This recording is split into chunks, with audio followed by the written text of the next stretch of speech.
A young man sits across from a sharp-dressed older man with glasses, who grins and pushes a document toward him, urging him to sign without thinking twice.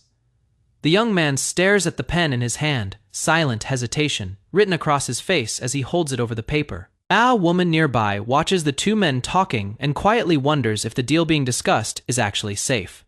The young man snaps in frustration, protesting the pressure, while the older man slams a hand on the table and reminds him not to overthink it. The older man leans back, offering a wide smile and insisting he'd never scam an old high school friend, claiming he has already explained the guaranteed principal and compound interest details. He promises the young man's money will multiply, adding that this opportunity isn't something he shares with just anyone he called him, specifically because he was thinking of him.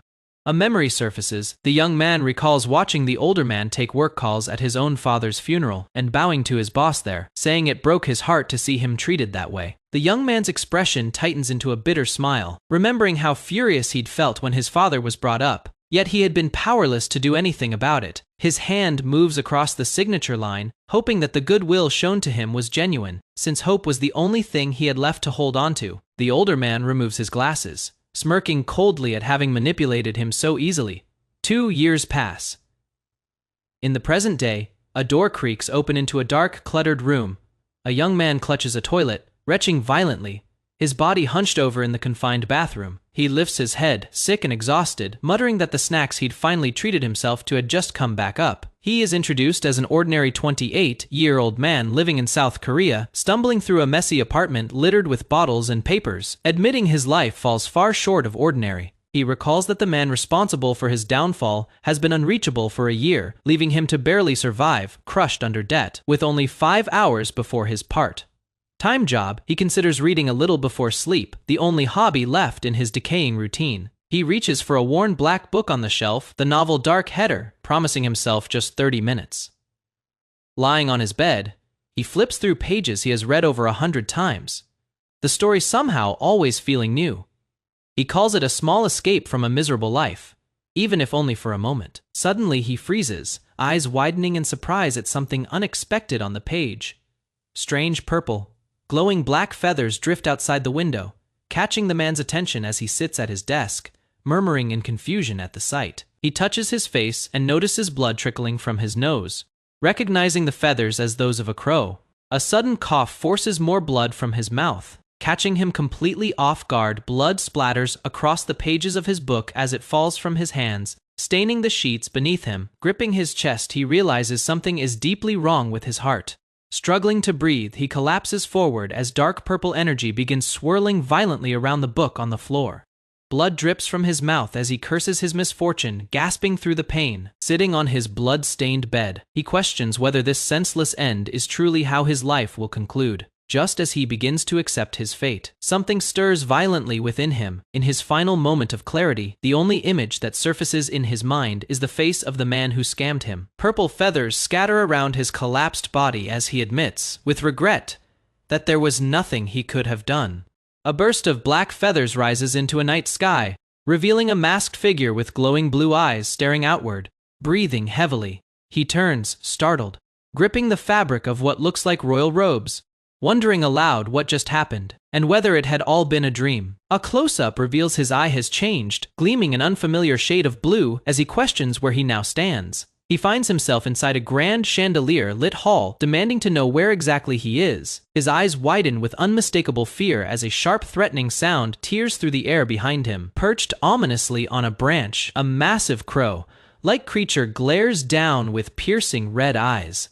Looking out through a window, he sees countless red-eyed crows perched across the bare trees beneath 3 strange-colored moons, letting out an exhausted sigh. One of the crows suddenly shrieks and dives straight toward him, sending him stumbling backward in shock. Cornered and desperate, he throws his arms up and screams for help, only to jolt awake on his bed, shaken and confused, wondering if the nightmare came from his recent lack of sleep. The crow lunges closer, its red eye burning through the dark as he begs desperately to wake up from what he prays is only a dream.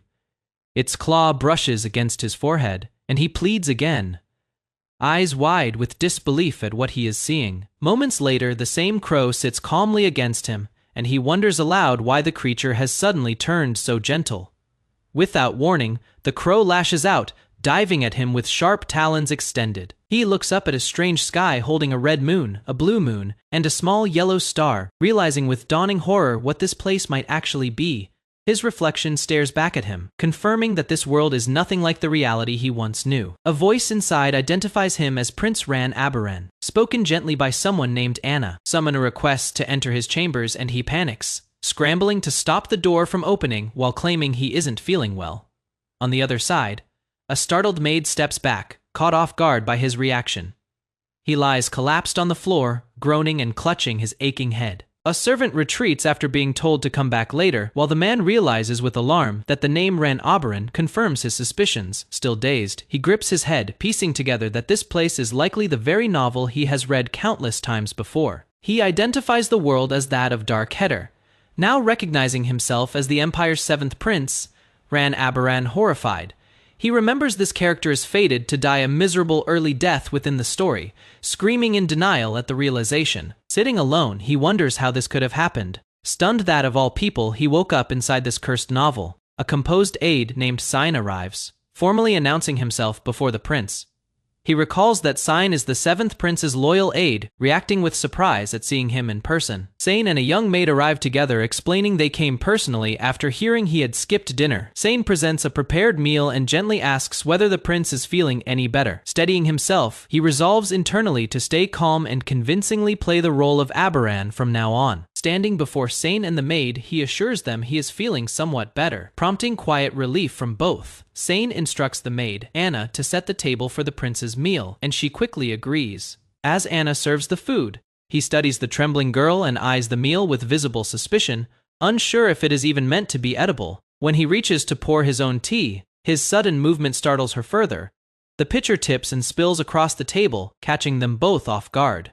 Anna's expression turns to pure horror at the small accident. She scrambles backward, panicking and repeatedly apologizing for the spill. He silently wonders why she is treating such a minor mistake like a catastrophe. Watching her continued distress, he questions why she is reacting as though it were some unforgivable disaster. He realizes the reason the body he now inhabits, Ran-Abaran, has a reputation as a scumbag. Memories surface of the prince's past cruelty, a man known for destroying property, lashing out violently, and even killing servants who angered him, making him infamous as the story's worst early villain. Sane interrupts the meal politely, apologizing for the intrusion, while noting how surprising it is that the noble prince had fallen ill. He adds that he is relieved to see the prince recovering, still holding on to his polished, courteous tone. Sane then presents a budget proposal, insisting it must be signed immediately since it concerns urgent matters.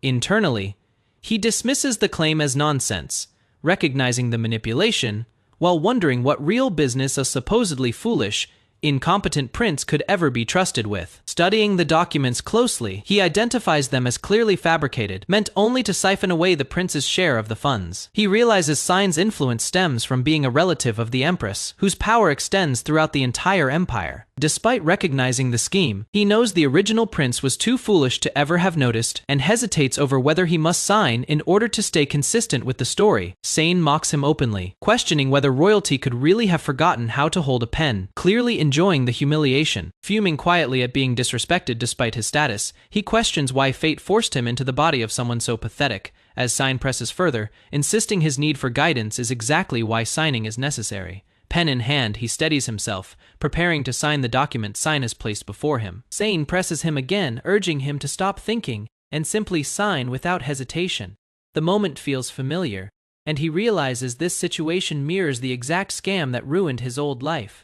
He resolves firmly that he refuses to live that way again, letting the same trap repeat itself. Instead of signing, he questions Sign directly, pointing out that the math behind the proposal doesn't add up and calling it a clear waste of the budget. Sane reacts with surprise, admitting he hadn't expected the prince to think that far. Smirking, Sane pivots smoothly, suggesting he'll review everything again if the prince simply signs first, mentioning the meal getting cold. Sane presses once more, repeating his line about not thinking and just signing. Startled, the maid watches as something suddenly shatters and crashes to the floor. Sane's glasses lie shattered and soaked in spilled liquid, and he demands to know what happened, only for the prince to calmly claim his hand slipped. Drawing on his memorized knowledge of the novel, he reveals that Sign's connection to the empress is far too distant for her to even know he exists, shocking both Sign and the maid.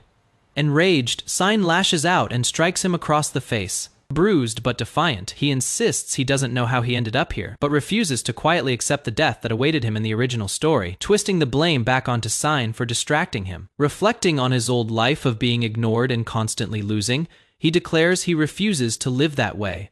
Again, resolving to use his knowledge of the novel and the prince's power to change his fate. Sane freezes in place, demanding to know why the prince has suddenly turned so bold. Calmly pointing at the ruined carpet, he simply states that it has gotten dirty. With cold authority, he orders Sane to clean it up himself, declaring with burning resolve that he will survive no matter what it takes. A golden light bathes an imperial hall as narration declares that the ruling family are treated as gods, their existence justified above all else. Silhouettes of golden-haired royals stand beneath the light, and the narration continues, praising their rare gifts and their radiant blonde hair as proof of divine right, a bloodline seen as untouchable and sacred. A steward with graying hair and a stern expression interrupts that praise. Adding one exception, the seventh prince is dismissed as worthless, unworthy of being counted among the golden royals. In a private study filled with scrolls and books, a black-haired young man reads a letter in silence. Around him, unseen voices mock his temperament and his dark hair, calling him a disgrace to the royal name. An older steward's face twists in anger as he rants about having wasted money and effort trying to secure a position, refusing to serve under someone he sees as beneath him, someone he considers a coward among the royals. The scene shifts to a grand room, where the black-haired prince sits calmly with a drink, while the ranting steward scrubs at the floor nearby, a young maid watching quietly from the side. The steward mutters about the humiliation of being made to clean, kneeling and wiping the floor before addressing the prince directly, reporting that the mess has been dealt with. Rising to leave, the steward's irritation boils over as he moves to storm off, knocking a cup from the table in his agitation, wine spilling across the polished floor. The prince responds by flinging something at him without warning, striking the steward and knocking him backward in shock. Coldly, the prince tells him that wasting time complaining is unacceptable and orders him to use the moment to practice more. A close shot reveals the prince's eyes have shifted to a striking red, his expression unreadable as he commands the steward to clean the mess up, then repeats the order more sharply, demanding he move faster. The steward, sweating and unsettled, remarks that the prince seems different than usual, admitting he doesn't know what to say when reporting to the empress. Walking away, the prince reflects privately irritated that a man who cannot even speak properly to the empress would dare try to threaten him. He decides he needs to make his position clear so the steward doesn't cause further trouble. Back in the room, the prince turns to a young maid and orders her to cover her ears. Startled, she stammers in confusion, unsure what he means. His tone turns darker as he warns her that what comes next isn't meant for someone like her to hear, threatening that if she listens in on even a single word, he'll have her working without the use of her fingers. Frightened, she quickly agrees. The maid clamps her hands over her ears, gritting her teeth and shutting her eyes tightly, bracing herself as the tension in the room rises. The prince stands in profile, his expression unreadable as a blurred exchange plays out around him, words too faint to make out, only the tension in his stance giving anything away. The steward's face fills the frame, sweat forming on his brow, his mouth open mid-response, replying to something said just as the exchange continues in muffled, obscured dialogue. The steward's face turns pale in an instant, his eyes wide and unfocused, as though he is staring at something lifeless, a corpse, rather than the prince standing before him. Later, outside in the palace courtyard, maids gather while washing linens, whispering among themselves about how the seventh prince has seemed different ever since that day, his behavior shifting in a way they can't quite explain. Beneath an open sky, the maids continue their conversation, admitting to each other that he has become far more frightening than before, one voicing quiet fear about whether they'll even survive to see the following year. Two maids scrub laundry near a well, quietly relieved that they haven't crossed paths with the prince recently, noting that he has been staying inside his palace instead of wandering the grounds. One maid, Anna, is startled when reminded that she is behind on her assigned cleaning duty, quickly acknowledging the mistake and rushing off to attend to her task. Inside a quiet library filled with stacked books, a passing thought notes simply that the weather outside is pleasant. The black-haired prince stands by a window holding tea, reflecting privately that mimicking the personality of the original seventh prince from the novel keeps him from drawing suspicion, though he notices the servants seem to avoid him out of fear. Walking down a dim corridor, he considers how a man named Sign no longer shows him disrespect and has kept his distance entirely since a certain incident, admitting he'd rather not have to throw another teapot at someone's head again. Sipping his tea calmly, he reasons that his relaxed attitude comes from knowing he still has time. with 1 year remaining before the original story begins and 3 years before his character is fated to die. A flashback shows a younger version of him sitting among towering stacks of books, engrossed in reading a worn novel titled Dark Header, a story he treasured so much he read it over 100 times after finding it tucked away in a local library. Back in the present, he smiles serenely with his tea, telling himself the story's true protagonist won't appear for a long while yet, so he might as well enjoy his remaining peaceful time. Gazing out at the sky, he remarks on how nice the weather is, musing that if he had wings, it might be pleasant to look down at the scenery from above. Suddenly, his expression shifts to shock as something unexpected overtakes him. His eyes wide with alarm, a teacup shatters violently, flying apart in fragments as an unknown force erupts around him. Gripping at his own body in panic, he cries out that something is happening to him all of a sudden, feeling as though he is burning from within. Struggling against the sensation, he notes that this feels different from anything he has experienced before. His entire body seemingly consumed by fire. Outside the door, Anna calls out to ask permission to enter the study for cleaning, unaware of the crisis happening within. Inside, he can only manage a desperate silent plea for someone to save him. Anna peeks into the room cautiously, relieved to find that he doesn't appear to be present. Unaware of what has just occurred moments earlier, believing the room to be empty, she steps in to begin sweeping, only to be startled when something shatters unexpectedly on the floor before her. Looking down with regret at the broken shards, she laments the loss, noting that if she had been able to sell the item intact, it could have fed her family for a month. A faint rustling sound catches her attention, causing her to pause and glance over her shoulder in confusion. A large crow with piercing red eyes suddenly bursts into view. Wings spread wide as it lets out a sharp cry, leaving her startled and questioning what the creature could be. Managing to catch the bird, she scoops it into her arms, scolding it gently for sneaking into the palace and warning that a very frightening person lives within these walls. A crow lets out a sharp cry, its red eye wide with something close to disbelief, as an internal voice mutters that it can't believe what is happening. Anna stands frozen, arms wrapped around the crow, questioning aloud whether the seventh prince has somehow changed into this bird, unable to understand why or how such a thing could happen. Anna admits she'd like to care for the crow if she could, but worries that if the real prince catches her holding it like this, they would both face deadly consequences. The crow suddenly reacts internally, realizing in horror that it is in fact that very prince. Panicking, the crow desperately tries to communicate, silently pleading not to be let go and insisting that this counts as a royal order. But Anna, unaware of the truth, tosses the bird into the air and tells it to fly far away. The prince plummets from the tower, screaming internally that he is going to die, his crow form spiraling helplessly through the sky before crashing toward the forest below. Mid-fall, he frantically wonders what he needs to do to survive, realizing through the panic that he might be able to use the wings now attached to his body.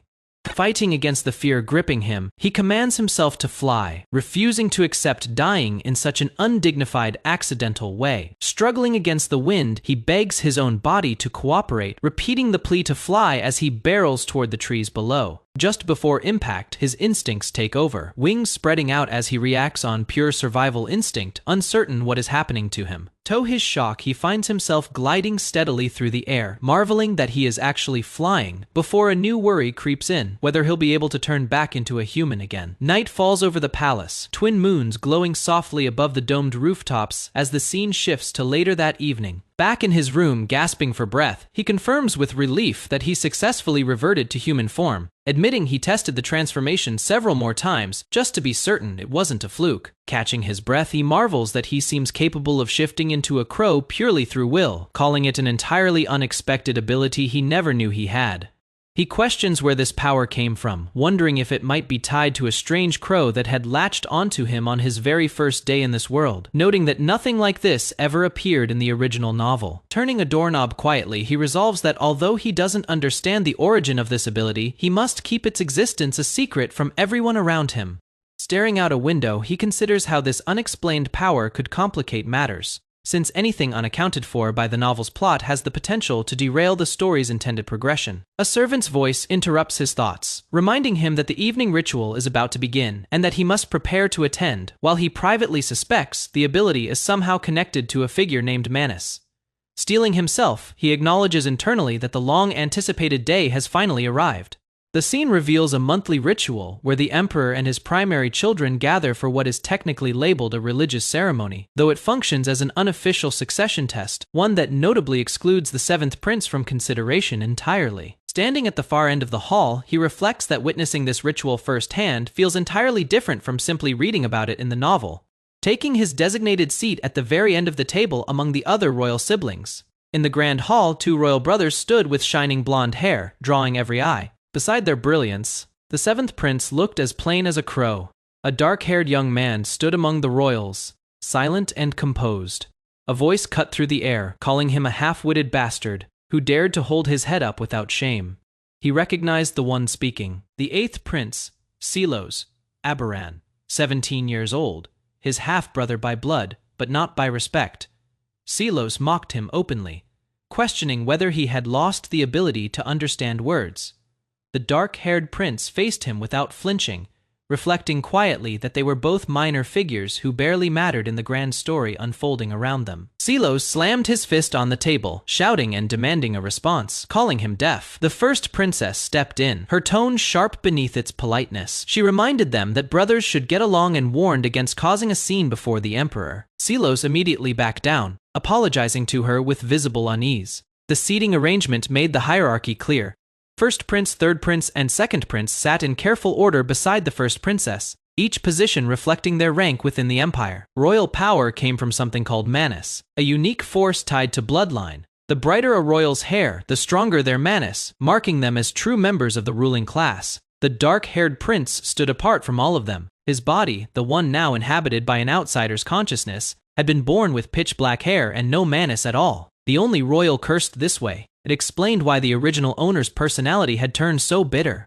Attention shifted toward the center of the hall, where a stone platform stood beneath a heavy curtain, the room's whispers falling into anticipation. The emperor's arrival was announced. Every royal bowed toward him. Above them, gold and dark hair alike bent low as the room fell into a tense stillness, the moment carrying both glory and the shadow of ruin. The emperor loomed at the center of it all, the highest power in the empire. He called for the ceremony to begin without delay. He revealed the ancient blue stone tablet, an artifact left behind by the first emperor, Prasa. It was said that when manus was poured into it, its true purpose would be revealed.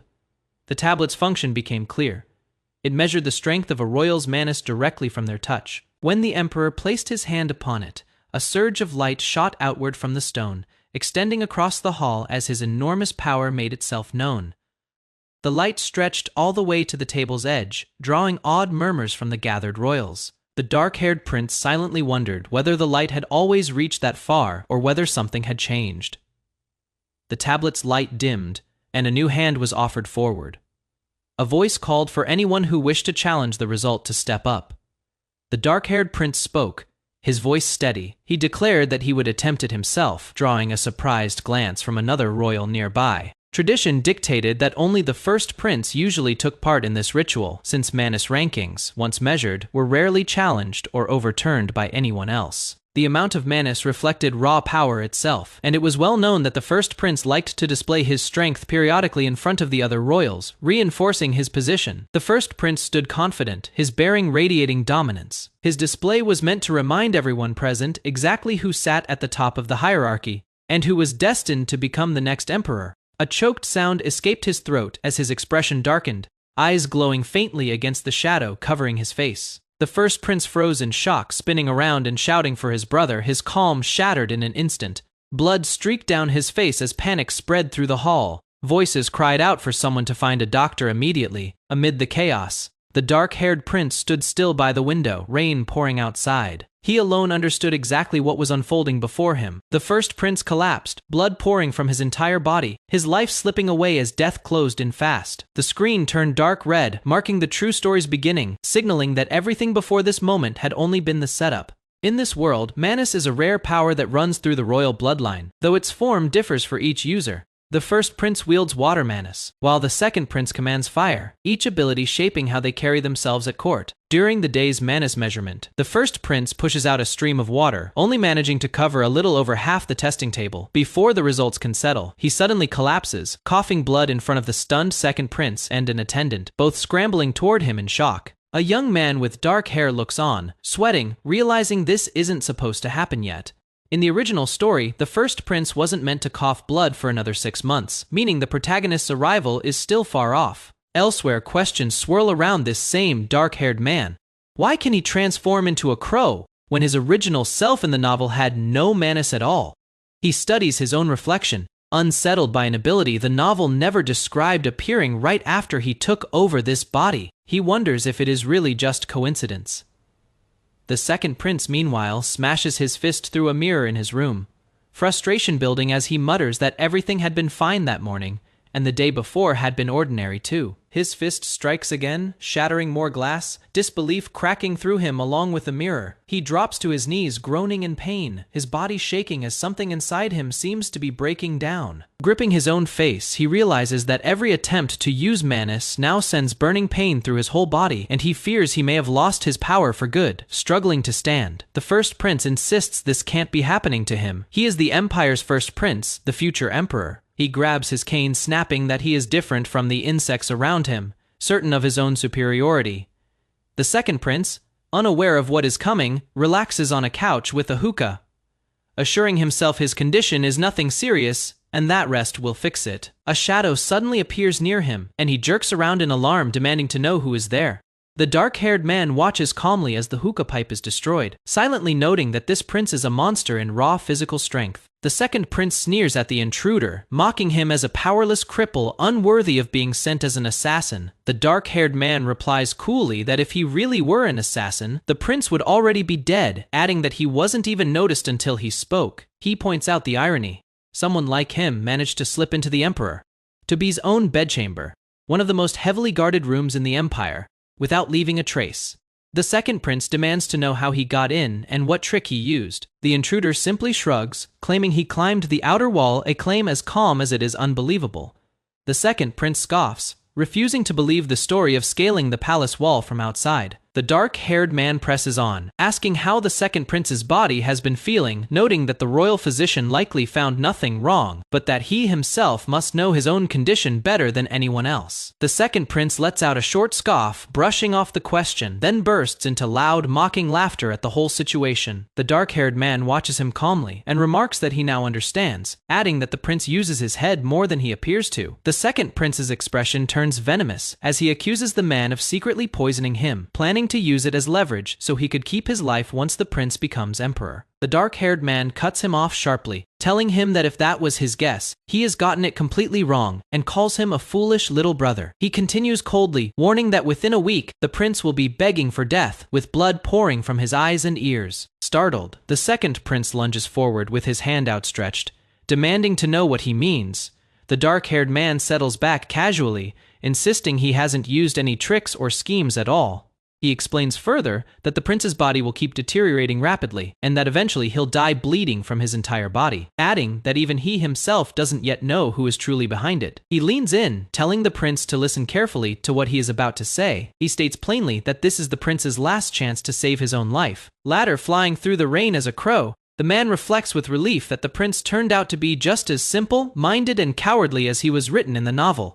He notes that the prince didn't even bother sending a single tail to follow him after he left the palace. Sitting alone afterward, he allows himself a moment of exhaustion, thinking that for now, he'll be able to use the prince however he wants. Soaring over the rainy capital, he muses that this crow ability is surprisingly convenient, letting him travel to far more places than he expected. A thought stops him mid-flight, since he is already out here, free and unnoticed. Maybe there is more he could do with this chance.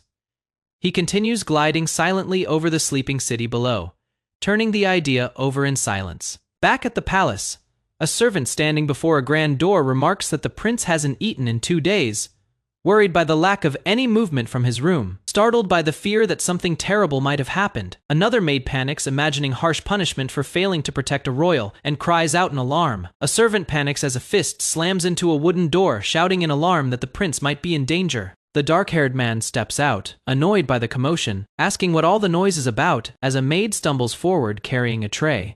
He pulls the door open sharply, sending the startled maid crashing to the floor, along with her tray. The spilled contents splatter across the floor and onto his shoe, leaving a mess between them as she stares up in horror. Terrified, the maid drops to her knees, crying out that she has committed a crime worthy of death, insisting she only meant to check on him since she thought he seemed unwell. She stammers helplessly, unable to finish her sentence, distressed that she has caused a disturbance on top of everything else. He glares down coldly, asking how she intends to take responsibility for soiling the floor and his shoes. She begs desperately, saying she deserves to die but pleading for her family to be spared instead. He waves it off, telling her to forget it and just clean the mess spotlessly within 5 minutes before leaving. As she scrambles to comply, he adds a new rule. From now on, she is forbidden from approaching his private quarters, unless personally summoned, muttering to himself about not wanting to deal with any more annoyances or dramatic offers of her life. A month has passed since the first prince's mysterious nosebleed during the ritual, evidenced by scattered books and papers piling up around his desk as he searches for answers. A quiet rumor begins spreading through the palace. The first prince, the empire's next emperor, has lost his abilities. The dark-haired man reflects that to the other princes and princesses, this rumor signals a golden opportunity has opened up, in the original novel, to silence these rumors. The first prince urges the emperor to move up the timing of the hunting competition, despite it being scheduled for 6 months later. The man notes with some relief that events are still following the novel's plot so far, though he worries whether this disruption is confined to the capital or already affecting the protagonists elsewhere. On the day of the hunting competition, rows of soldiers and knights assemble before the gates as he privately hopes to cross paths with a certain person today so he can hand something over, planning to wait patiently for the right moment.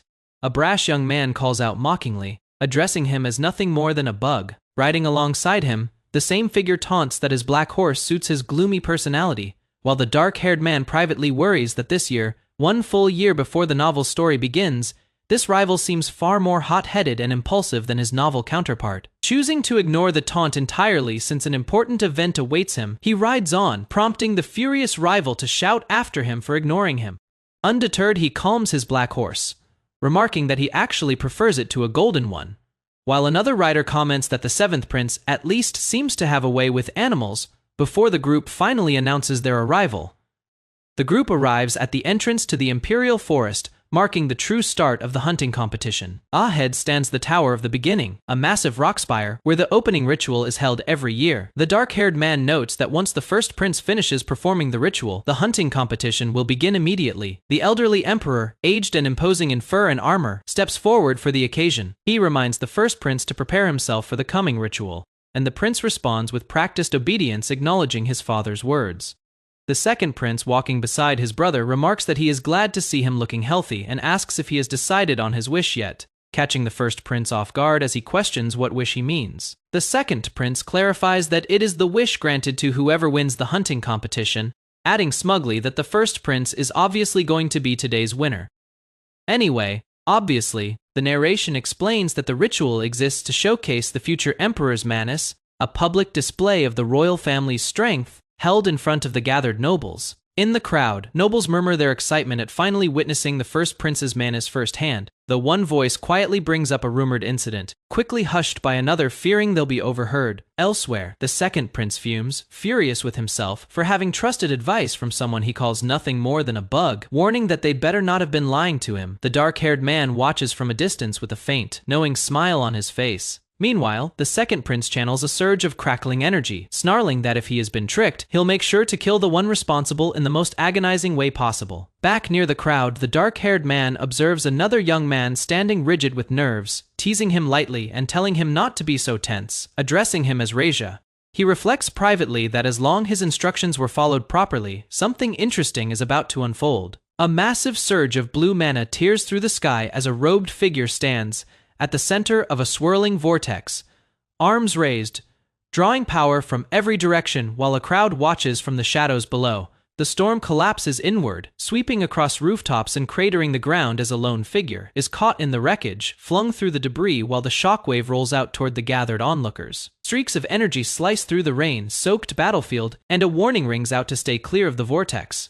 Moments later, the shockwave slams down and a man grunts in pain as he is thrown back by the impact. Amid the chaos, a dark-haired officer orders his men to retreat, his expression grim as he watches the storm intensify, refusing to say more than a clipped acknowledgement. At the heart of the surge, a young man declares himself the first prince, his eyes burning with conviction as raw power crackles around him, baring his teeth. He invokes two names, Reisha and Abaran, as the energy around him twists and surges with new intensity. He roars that he is the one destined to become emperor, thrusting his hand forward as a blinding orb of power erupts from his palm. The explosion tears upward through the sky, the shockwaves rippling outward as the figure hangs suspended at the center of the blast, arms outstretched. The energy climbs higher, still crashing against jagged rock formations, as two figures below raise their arms, channeling the storm toward its peak. The sky fractures with light as the surge reaches its climax. Crowds gathering below watch as the phenomenon builds to an overwhelming crescendo. When the storm finally settles, rain falls over a cluster of stunned soldiers, their faces pale and speechless at what they've just witnessed. A grizzled officer, decorated with medals, studies the aftermath and mutters that this is the menace of the royal family, awed by its scale. Elsewhere, a triumphant blonde man pumps his fist as the crowd erupts into cheers, chanting "Long live the first prince." Later, in a dim room, a young man is handed nothing but a plain stone and told to pour his manis into it, and he explodes in outrage, certain he is being mocked. The man holding the stone calmly explains that it can absorb polluted manis, adding coolly that refusing treatment simply means dying instead. Trembling with anger and fear, the blonde man grits his teeth as he is told there is no intention of saving him against his will. Riding through open countryside, the black-haired protagonist reflects that the item bought him valuable time, one meant for later in the story, and figures using it early won't cause any real problems. A servant staggers up a hill under a heavy strapped bundle, greeting the seventh prince nervously as he struggles with the weight. The servant explains he has brought the bag exactly as instructed, and the prince, seated and composed, simply asks if he has finally arrived. In a firelit room, a hooded figure turns with a sharp remark, accusing the servant of being unable to handle even a simple task, demanding to know if the bag was brought back untouched. A nervous, sweating aide with glasses guides a wild black horse, muttering to himself about how rough the animal is before admitting he brought it to the seventh prince. On purpose, a horn sounds twice across the open field, its deep call echoing through the grounds. A bearded, golden-haired noble raises his hand as the ritual horn finishes, marking the formal start of the event. A banner announces the royal hunting competition as rows of armored knights and nobles line up on horseback, ready to move. Several young competitors sprint forward on foot, arguing about their odds. One wonders if winning could earn him a wish from the emperor, but another dismisses the idea, certain the royal family will take the prize again. The seventh prince watches the crowd rush off and remains unbothered, noting privately that the competition means little to him right now. He considers staying low and avoiding attention. An older knight with gray hair marked by his medals and rank asks his companion Tolan for his opinion on the opening ritual, revealing his intent to track down the former imperial knight commander referred to by the name Agony Fetus. Tolan, a younger man in glasses, reacts with awe, calling the ritual truly the power of a god. The older knight remarks that watching the ritual made him feel as though the emperor meant to break the spirits of the gathered nobles. Tolan immediately panics at the comment. Tolan begs him to only say such things when they're alone. The older man brushes off the warning, insisting no one is close enough to overhear them. The gray-haired knight adds that there is a reason he has survived this long, at least for now. The prince rides his black horse deep into the imperial forest, checking a map as hoofbeats thunder beneath him. A caption explains the forest is split into 3 zones for the hunt. The map details the layout, a small animal zone near the entrance, followed by a medium zone, with the large animal zone lying farthest into the forest. A flashback shows a warrior kneeling before an emperor-like figure presenting the corpse of a golden fox. The narration notes this was only mentioned briefly in the original novel, leaving the exact location of the fox unknown. The narrator explains this uncertainty is why he had been scouting the vast forest from above in the form of a crow, searching for clues. Now back on the ground, the prince reasons through the clue about the original hunter washing his hands in water right after the kill, concluding the golden fox's location must be near a lake to the southwest. Riding hard through the trees, he decides to get ahead of a rival and wait for the right moment to strike, remarking that his horse sometimes seems to understand exactly what he is saying. Elsewhere, a young knight named Sign is relieved he managed to bring the required bag in time, thinking he worried for nothing and hoping to properly deliver it to Duke Agony Fetus. Suddenly, arrows streak past the horse's head as the rider ducks in alarm, the animal recoiling under the surprise attack. A heavy boot slams down onto the grass as a startled voice cries out, demanding to know what is happening, closing the sequence on the sudden ambush. The prince's black horse suddenly halts mid-ride, ears twitching. He asks if it is stopping because it is sick. He tries again, wondering aloud if the horse has spotted a beast nearby. A young man's eye narrows in dawning dread, muttering, "Don't tell me," as he senses what is coming. Riding alone through the trees, the prince questions whether the bag strapped to his horse is simply too heavy for it to carry. The horse plants its feet and refuses to move. The prince snaps at it, pointing out that other horses pull entire wagons, while this one struggles with just a bag and a rider. Gritting his teeth in frustration, he threatens to tell the stable master to starve the horse if it keeps acting so stubborn. A dark shape crashes down into the grass with a burst of leaves and dust hoofbeats echo through the forest as a second rider on a smaller horse closes in from behind. Staring at the reveal, the prince turns his back to the scene, quietly cursing his rotten luck. Watching the sunlight filter through the canopy, he reflects that catching a couple of wolves or deer should have been simple by now. Nearby, Talon trudges along carrying a heavy pack, remarking that luck clearly isn't on their side today. The older knight beside him says nothing. The gray-haired knight admits that he has gotten old too, having spent his whole life as a sword and shield for others. But time is something even he cannot defy. Tolan protests, insisting the man is already a legend and shouldn't speak that way. A flashback shows the knight in his prime, armored and drenched in the aftermath of battle, as he recalls his countless military exploits as Imperial Knight Commander exploits that now belong to a retired old man back. In the present, he asks Tolan if he has ever seen the royal family up close. Tolan admits he has only ever viewed them from a distance. Just like today, the knight tells him he'll understand once he faces them directly, promising he'll then see who the truly magnificent beings of the empire really are. The scene shifts to a black and white memory of a grand imperial capital, its cobblestone streets lined with carriages, as a voice describes the royal family as gods themselves, protected by his family for 1,000 years. In an old carriage, a father tells his young son that he has grown old and the boy must now take his place, urging him to always take pride in serving as a loyal house of the imperial household. The boy answers eagerly. The father points out the window, explaining that the merchant caravan passing by belongs to their family, proudly supplying goods to the imperial family. He continues the tour, noting that after this stop comes the temple. The carriage suddenly jolts as the horse rears back in fright. A servant cries out asking what is happening, while another apologizes profusely, explaining that something got caught in the wheel. Back in the memory, the father orders his son to get back inside the carriage, while a guard steps forward, promising to handle the cleanup himself. A body lies motionless on the stone street, limbs sprawled as the father stands over it in silence. Blood pools near the carriage wheel, streaking across the cobblestones where the accident occurred.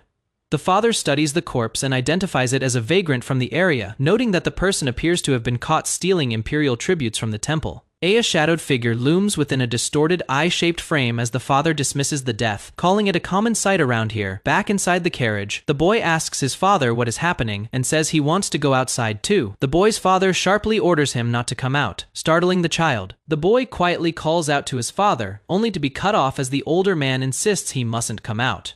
Trailing off mid-sentence, the father's expression turns unreadable as he claims it is nothing at all. The scene shifts back to the present, where the aging duke watches the forest and privately notes that the dead vagrant's child couldn't have been older than 10.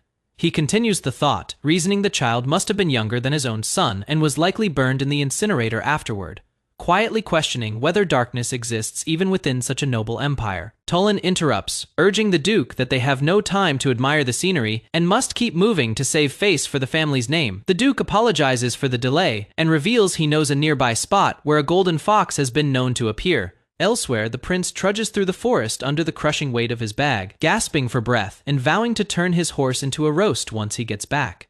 He realizes that carrying the bag prevents him from transforming and worries about losing track of Duke Fetus while deciding whether to change back and return scouting. Earlier as a crow, he had already noted that even the small animal zone carries real danger, since a wild beast could appear at any moment. Rustling erupts from the bushes ahead, and he braces himself, wondering if something is finally emerging. Panicking, he curses under his breath, reluctant to abandon the bag, and regretting not bringing even a simple weapon, since it seemed like a hassle at the time. He shrugs off the fear, deciding he'll simply run if things get too dangerous, then spots something in the distance. a black horse charging toward him. The impact sends him flying, his scream tearing through the clearing as the horse plows straight into him. The prince stares in shock at the figure sprawled beside him, recognizing the hair color and stammering, in disbelief at who it might be. Elsewhere in the rain-soaked forest, the Duke calls out for Talon, asking what the noise was and whether he is alright. While a third figure crouches hidden among the bushes below, the prince lifts the unconscious Aide's head and realizes with growing dread that the blue hair belongs to Duke Fetus Aide, identifying him as Talon Krisa. Panicking, the prince clutches his bag and admits to himself that he is in serious trouble, having never expected to run into this man under these circumstances. A caption introduces the approaching figure as the former Imperial Knight Commander and war hero, shown mid-swing with his sword raised against the sky. The caption continues, naming him as Duke Agony Fetus, revealing that in the original novel, this man is destined to become the teacher of the story's protagonist, and the figure who will one day turn the entire empire upside down. In the depths of the forest, Duke Fetus advanced with his sword drawn, calling out the name, Agony Fetus. Hidden behind a thick tree trunk, the seventh prince froze in place, sweat on his brow. Realizing he could not afford to be seen by the Duke here, the prince recalled his plan. He had intended to wait near the golden fox's habitat, holding the dead fox as bait. When Duke Fetus arrived, the prince would accuse him of trying to steal a royal's hunting prize. From there, the prince planned to hand down an unreasonable punishment, forcing the Duke's aide, Tolan, to carry a heavy sack of stones throughout the competition. In his mind, that alone should have settled the matter cleanly, but the plan collapsed. Rain poured down as the prince clutched his chest, panicking, admitting to himself that everything had spiraled far beyond his control. Elsewhere, Duke Fetus knelt over a heavy stone lying in the grass, studying it closely. He noted its unusual weight and suspected it had been thrown deliberately. Standing among the trees, the Duke considered the possibility that the stone had not been meant for Talon alone. He wondered aloud whether an assassin had been targeting him directly. Nearby, Talon lay sprawled on the ground, injured and disoriented, weakly calling out for the Duke. The Duke rushed to his side, urging Talon to regain consciousness and share anything he could remember about the attack. Watching from hiding, the prince reflected on the weight of the situation. The Fetus family had guarded the royal bloodline for over 1,000 years and stood as the most powerful house in the empire. He was already regarded as the least capable of the princes, and he understood that if word spread he had attacked Duke Fetus, his position would become unsalvageable. Talon, still dazed on the ground, struggled to piece together fragments of what he had witnessed. The prince's panic deepened. Rain streaked down his face as his thoughts spiraled, repeating the same desperate question of what he should do next. A wound was visible on Talon's neck, the injury more serious than it first appeared. He apologized to the Duke, explaining that the attack had happened too suddenly for him to react. The Duke accepted the explanation for the moment, telling Talon to speak up if any details came back to him. As he turned, his expression sharpened with suspicion. A close, hardened look crossed the Duke's face, his eyes narrowing as if sensing something was being concealed nearby. Seizing the opening, the prince bolted from his hiding place, gritting his teeth and telling himself this was his only chance to escape. Duke Fetus reacted instantly, sword in hand, ordering Talon to wait as he took off in pursuit, vowing to catch the attacker himself. The prince ran without pause, his stamina draining fast, cursing the added burden of the heavy bag strapped to his back as he fled through the trees. Slowing for a breath, he questioned whether he had finally put enough distance between them, convincing himself that outrunning an old man should be simple. That confidence shattered the instant Duke Fetus appeared right behind him, blade raised, moving with a speed that defied his age. The prince realized, with dread, that the Duke had never truly retired. Cornered, the Duke demanded answers, questioning whether the prince was an anti-imperialist or a member of some hidden cult. The prince refused to disclose himself, warning that no one could escape Agony Fetus. Sprinting further into the rain-soaked path, the prince understood that capture was closing in fast. Still sprinting through the forest, the prince questioned whether he had any option left besides ditching the heavy bag and transforming into a crow to escape faster. He cursed his luck, wishing he still had the black horse that had abandoned him earlier. He decided against transformation for a moment, choosing instead to keep running on foot as fast as his legs allowed. His shape blurred mid-motion, dark feathers replacing his outline as he pushed himself to move faster than before. The transformation completed in a burst of motion, his human form giving way entirely to something faster and lighter. Behind him, Duke Fetus noticed the sudden shift, confused that his target had somehow gained speed and changed shape right before his eyes.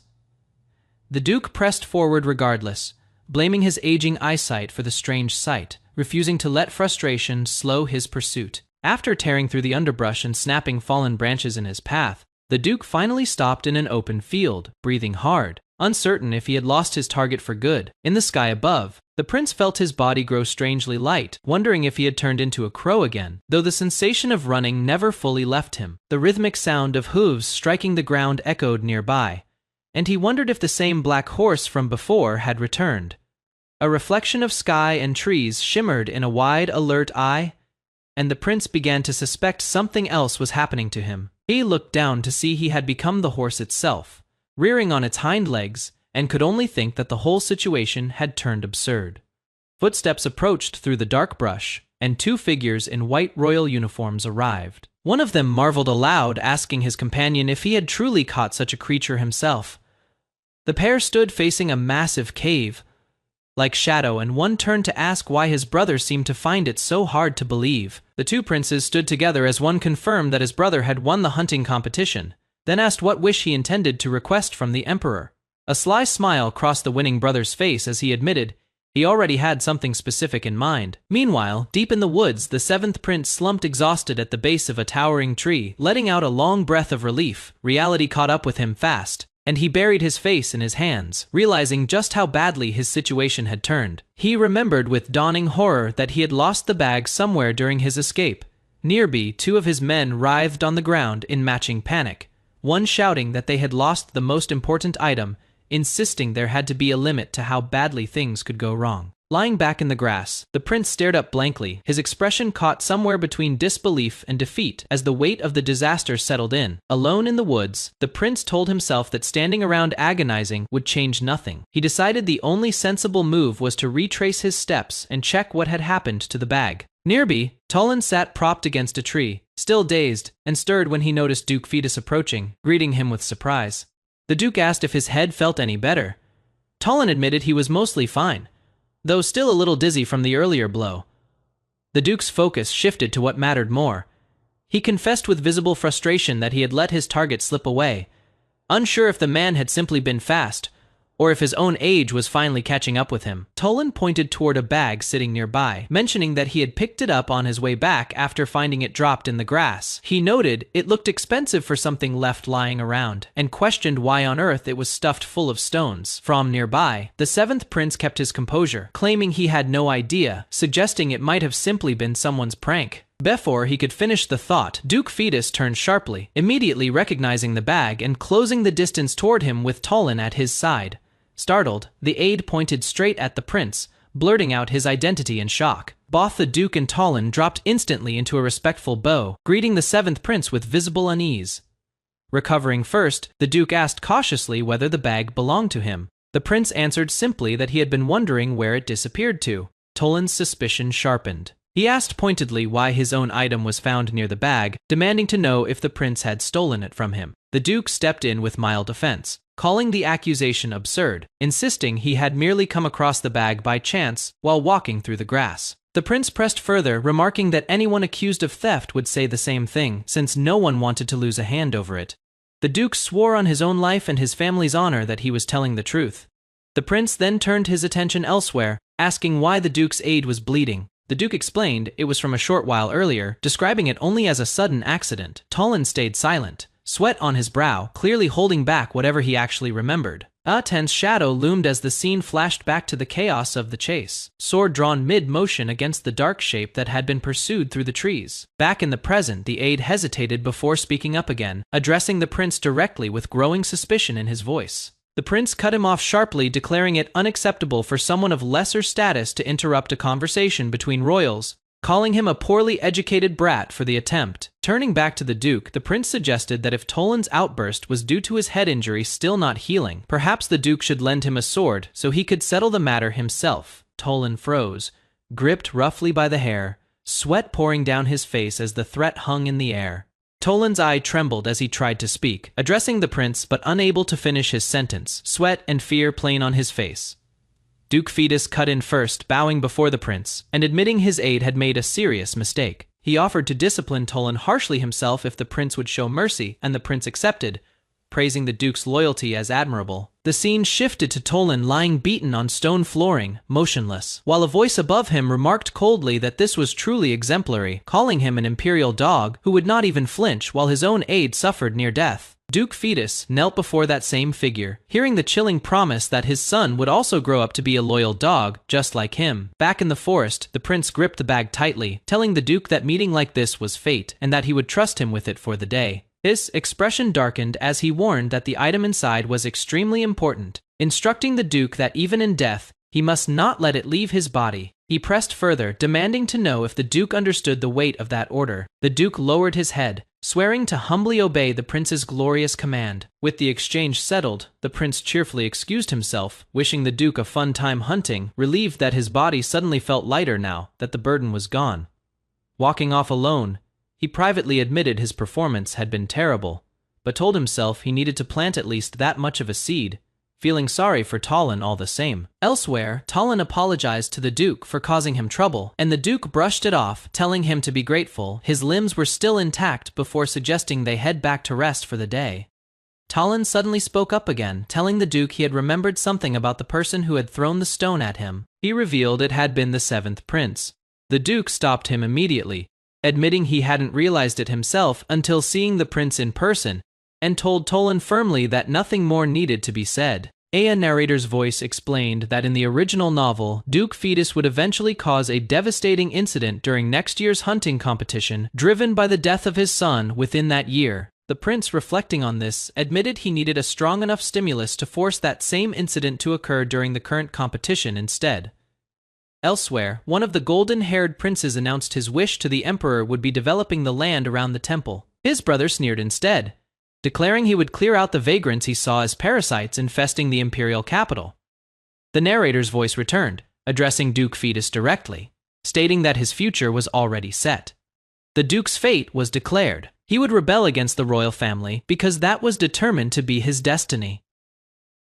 A sudden light cuts across the darkening sky above the forest, streaking down into the trees as dusk settles over the land.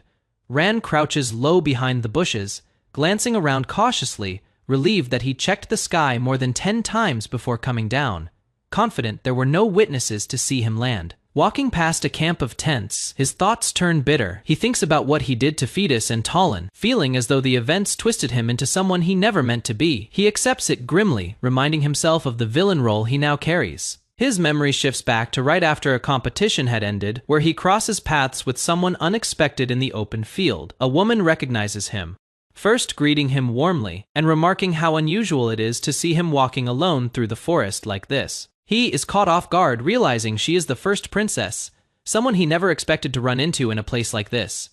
He offers her a proper greeting, but she brushes off the formality, reminding him they are siblings who share the same imperial blood, and don't need such stiffness between them. She asks him plainly where he left the horse he rode out on since he has returned without it. He fumbles for an answer, claiming he only wanted fresh air and left the horse back at the quarters. She tells him she doesn't understand his explanation. Her tone sharpens as she asks why he would lie to his own flesh and blood. Startled, he asks what she means by that. She explains that while strolling through the western forest that day, she came across a masterless black horse, an unfamiliar color, and when she asked her servant about it, she was told it belonged to him. Her expression darkens as she reveals she personally ordered that black horse killed, stating that livestock which fails to obey royalty deserves to die. Alarmed, he immediately kneels and apologizes, explaining that embarrassment over losing the horse made him twist the truth without thinking. She tells him to raise his head, saying his posture makes it look as though she is punishing her own brother. She adds that she is simply relieved he made it back safely on his own, offering him another horse anytime he needs one. Once she is gone, he reflects that the first princess is a difficult person to read, since it is nearly impossible to tell what she is really thinking. She, meanwhile, wonders privately why he left so quietly, questioning whether the ability she assumes he has simply doesn't work on her.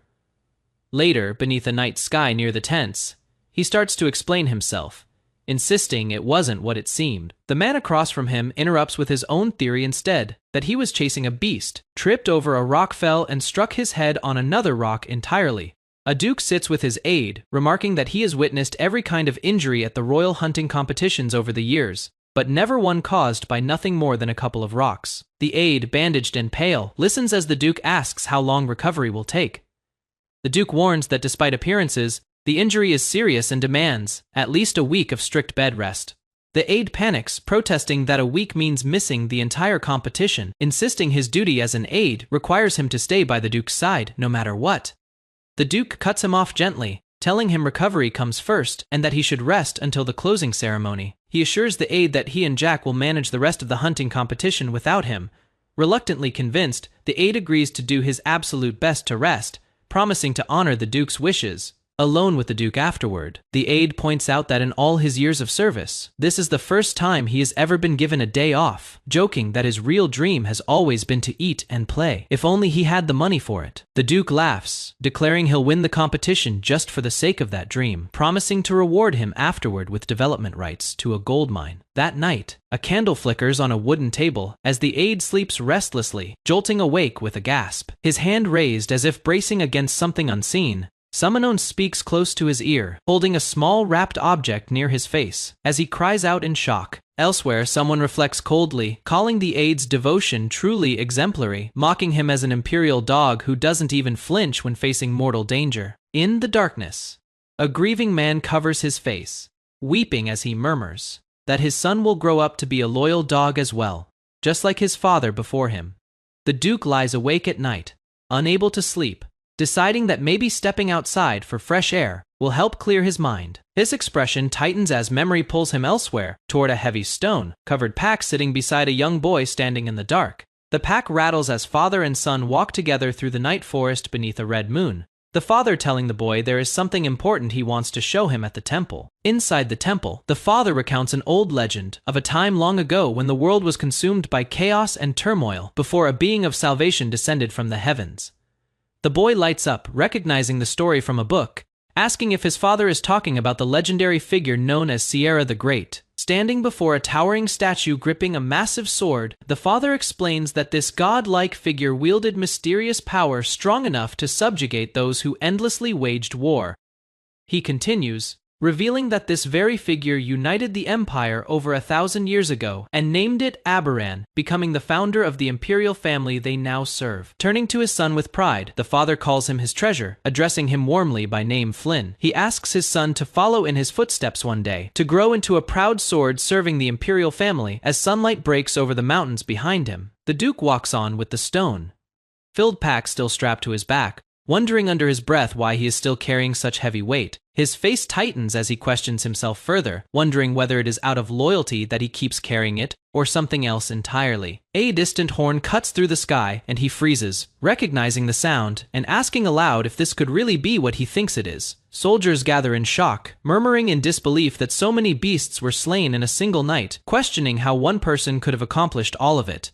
A massive burst of energy tears through the battlefield, and onlookers realize the first prince has wiped out the beasts entirely, leaving them to wonder if the hunting competition has already been decided. Avois explains that the competition was originally meant to last 4 days, but the first prince of the Aberan Empire achieved an overwhelming hunting record in a single night alone. The golden-haired first prince is formally declared the winner of the hunting competition, his expression calm and composed under the open sky. The emperor congratulates him on his victory, and the prince responds with practiced gratitude, thanking his father for the honor.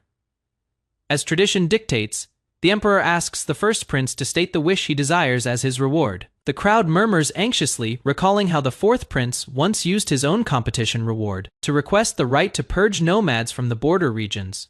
Wondering what this prince might ask for instead, the prince kneels formally before his father, stating that vagrants have recently been infesting the area around the temple of Sierra the Great, threatening its dignity and security. With a faint smile, he explains that in order to restore the temple's ruined aesthetics, he requires the emperor's authority. The scene shifts to a burning village, soldiers moving forward with weapons drawn as flames rise behind them. Blood drips down a soldier's face as he grits out the words, humbly requesting the authority to cleanse them completely. Through the haze, a child's silhouette stands amid the wreckage, faintly calling out for his father. The father's face turns rigid with alarm as the boy's voice reaches him clearly, calling out to him directly this time. His hands grip his weapon tightly as troubled thoughts surface, recognizing himself as a loyal imperial dog, yet hesitating over the fate of that particular child. He moves forward through the chaos of the burning village, his soldiers following close behind as the surroundings blur into motion. His expression hardens with regret, as he apologizes quietly to his son Flynn, weapon still raised in his grip. Time shifts again, and someone stirs weakly, murmuring broken words before finally managing a clear voice greeting the figure standing over them with a simple, tired address. "Hey you!" A soldier stumbles, trying to greet Ran properly and ends up sprawled on the ground mid-sentence. Ran tells him calmly to move slowly, warning that the blood rushing to his head will make him dizzy. Struggling to rise, the aide rattles off advice to himself between winces, muttering about antibiotics and olive leaves before catching himself and asking Ran what actually brings him here. Ran hesitates before answering directly, then presses the aide with his own question, asking if he even realizes what situation the Duke is currently in, since the closing ceremony should have already started. The tanked aide freezes, repeating the words back in disbelief, unable to process that the ceremony is already underway. A voice urges him to hurry, telling him he'd better run there immediately, and the aide takes off in a panic, stumbling past the crowd. He shoves through the gathered soldiers, apologizing repeatedly as he forces his way forward, shouting for everyone to let him through. Reaching the front, he gasps out a final apologetic "excuse me," breathless from the run. The scene shifts to the closing ceremony grounds, where knights raise their swords around a kneeling figure. A voice calls out uncertainly, recognizing the kneeling man as the Duke. Fetus looks on in stunned anger, demanding to know what is happening to Duke Fetus, unable to make sense of the scene unfolding before him. Kneeling before the Emperor, the Duke declares that his family has served Sierra the Great since the very beginning, protecting the imperial line from the closest vantage point for over 1,000 years. The first prince cuts in coldly, remarking that the Fetus family seems better suited for the lowly task of dealing with vagrants around the temple than for any higher purpose. The Duke, unshaken, repeats his formal request before the Emperor, identifying himself plainly as Agony Fetus. The Emperor responds, acknowledging the loyalty the Duke has devoted his entire life to and agrees to grant his request. But he adds, almost amused, that it is comical how such great loyalty could lead the Duke to stand against the will of royalty itself. Blue energy erupts violently as the first prince unleashes his power, mocking the idea that he would ever show mercy. Baring his teeth, he sneers at the Duke, calling him mad and asking if he has forgotten that his current actions warrant immediate execution. Closing his eyes calmly, amid the crackling energy, the Duke accepts his fate, stating that the sin of interrupting a sacred ceremony is one he will pay for with his own life. The aide's voice tears through the air in horror as he screams the Duke's name, finally arriving just in time to witness it all.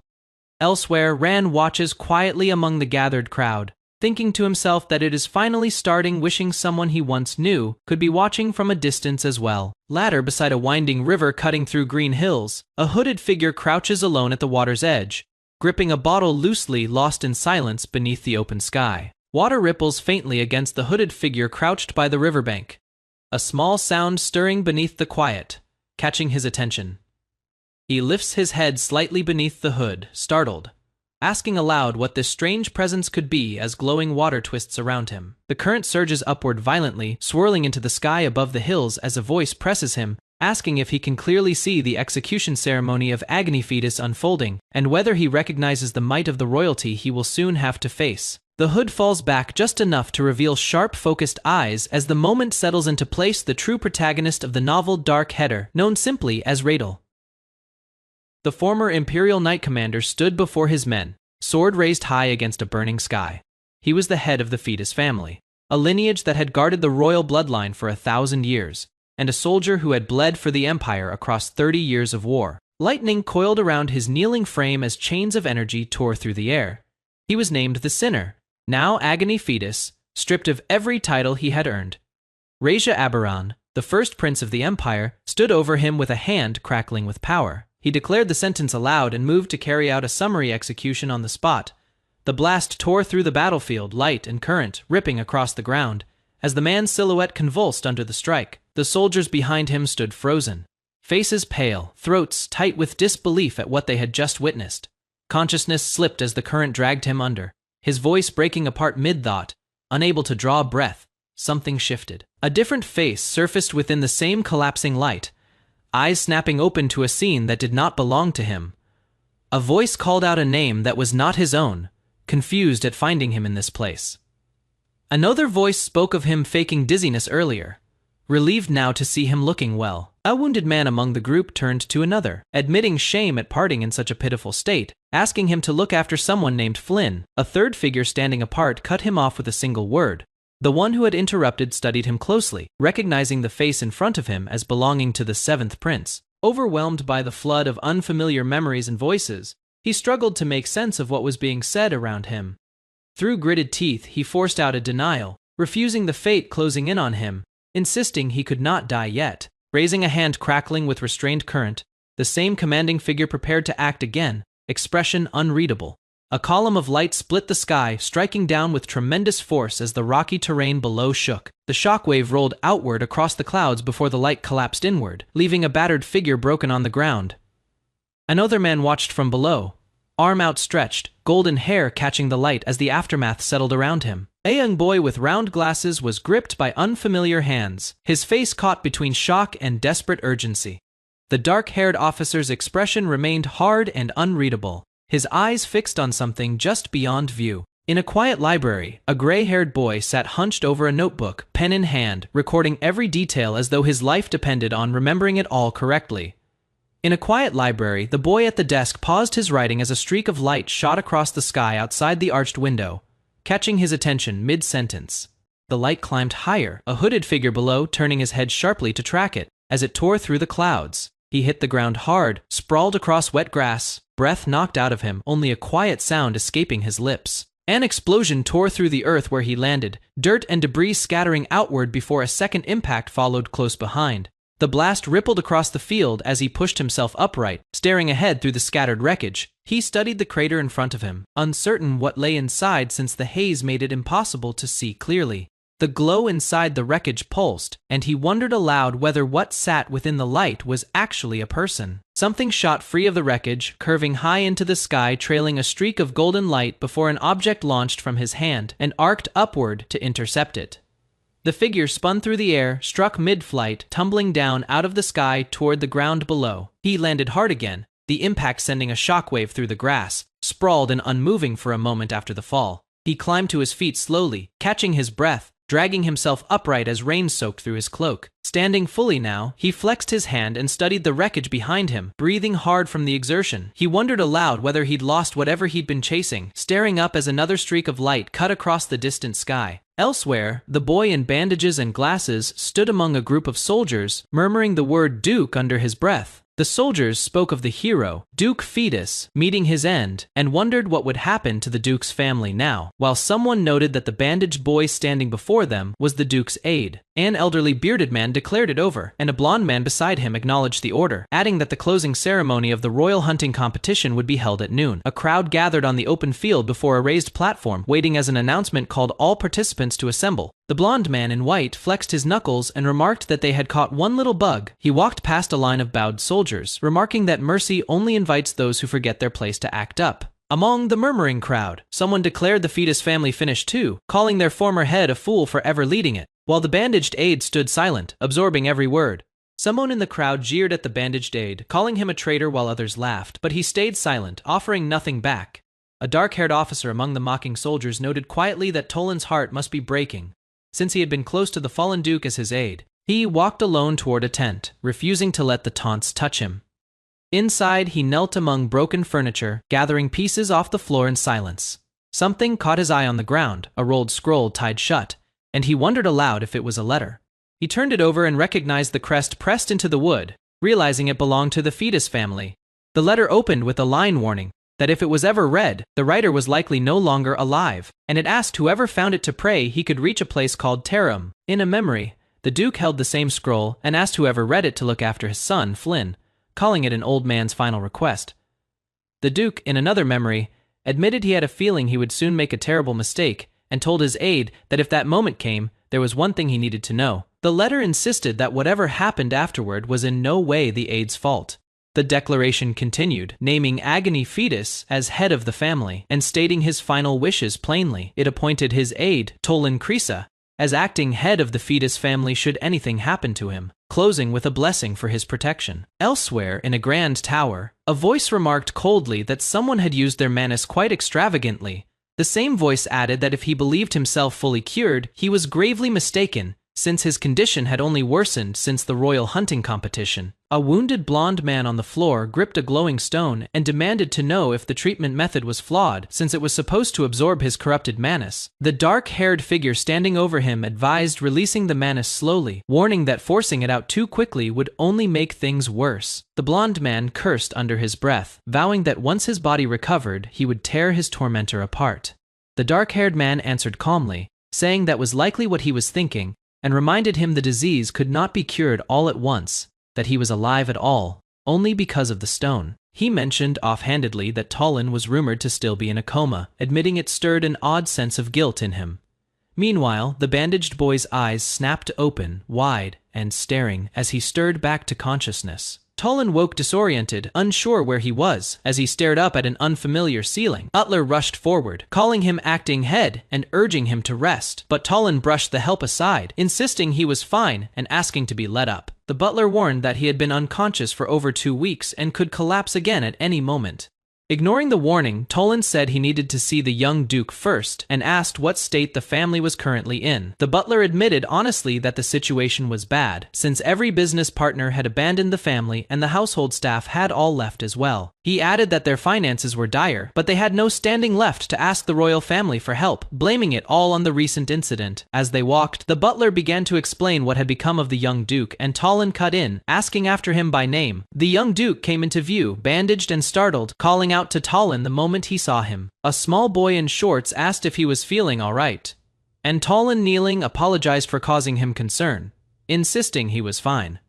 The boy noted that many problems had piled up while Talon was unconscious, including the fact that his father's funeral arrangements still hadn't been settled. Talon asked if that was true, and the boy confirmed it firmly, repeating that it was. Outside, 2 servants gossiped that the former duke's reckless act must have been because the young duke was baseborn, and wondered if they should flee before being branded traitors themselves. Talon listened from a window above, reflecting grimly that the stigma of being called traitors to the empire would be nearly impossible to erase back inside.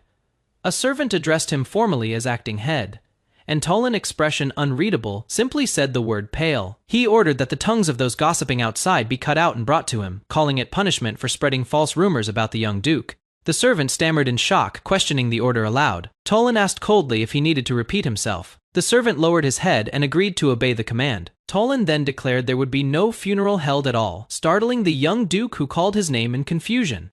He explained that the former duke could no longer be considered a member of the family, and asked the boy to understand, even as the child demanded to know why Talon would do such a thing, only for Talon to repeat that he was now acting head of the fetus family. Talon told the young duke plainly that until he grew old enough to take his rightful place as head of the family, the duty to protect it fell to him, vowing that from now on he would act for the honor and survival of the fetus name.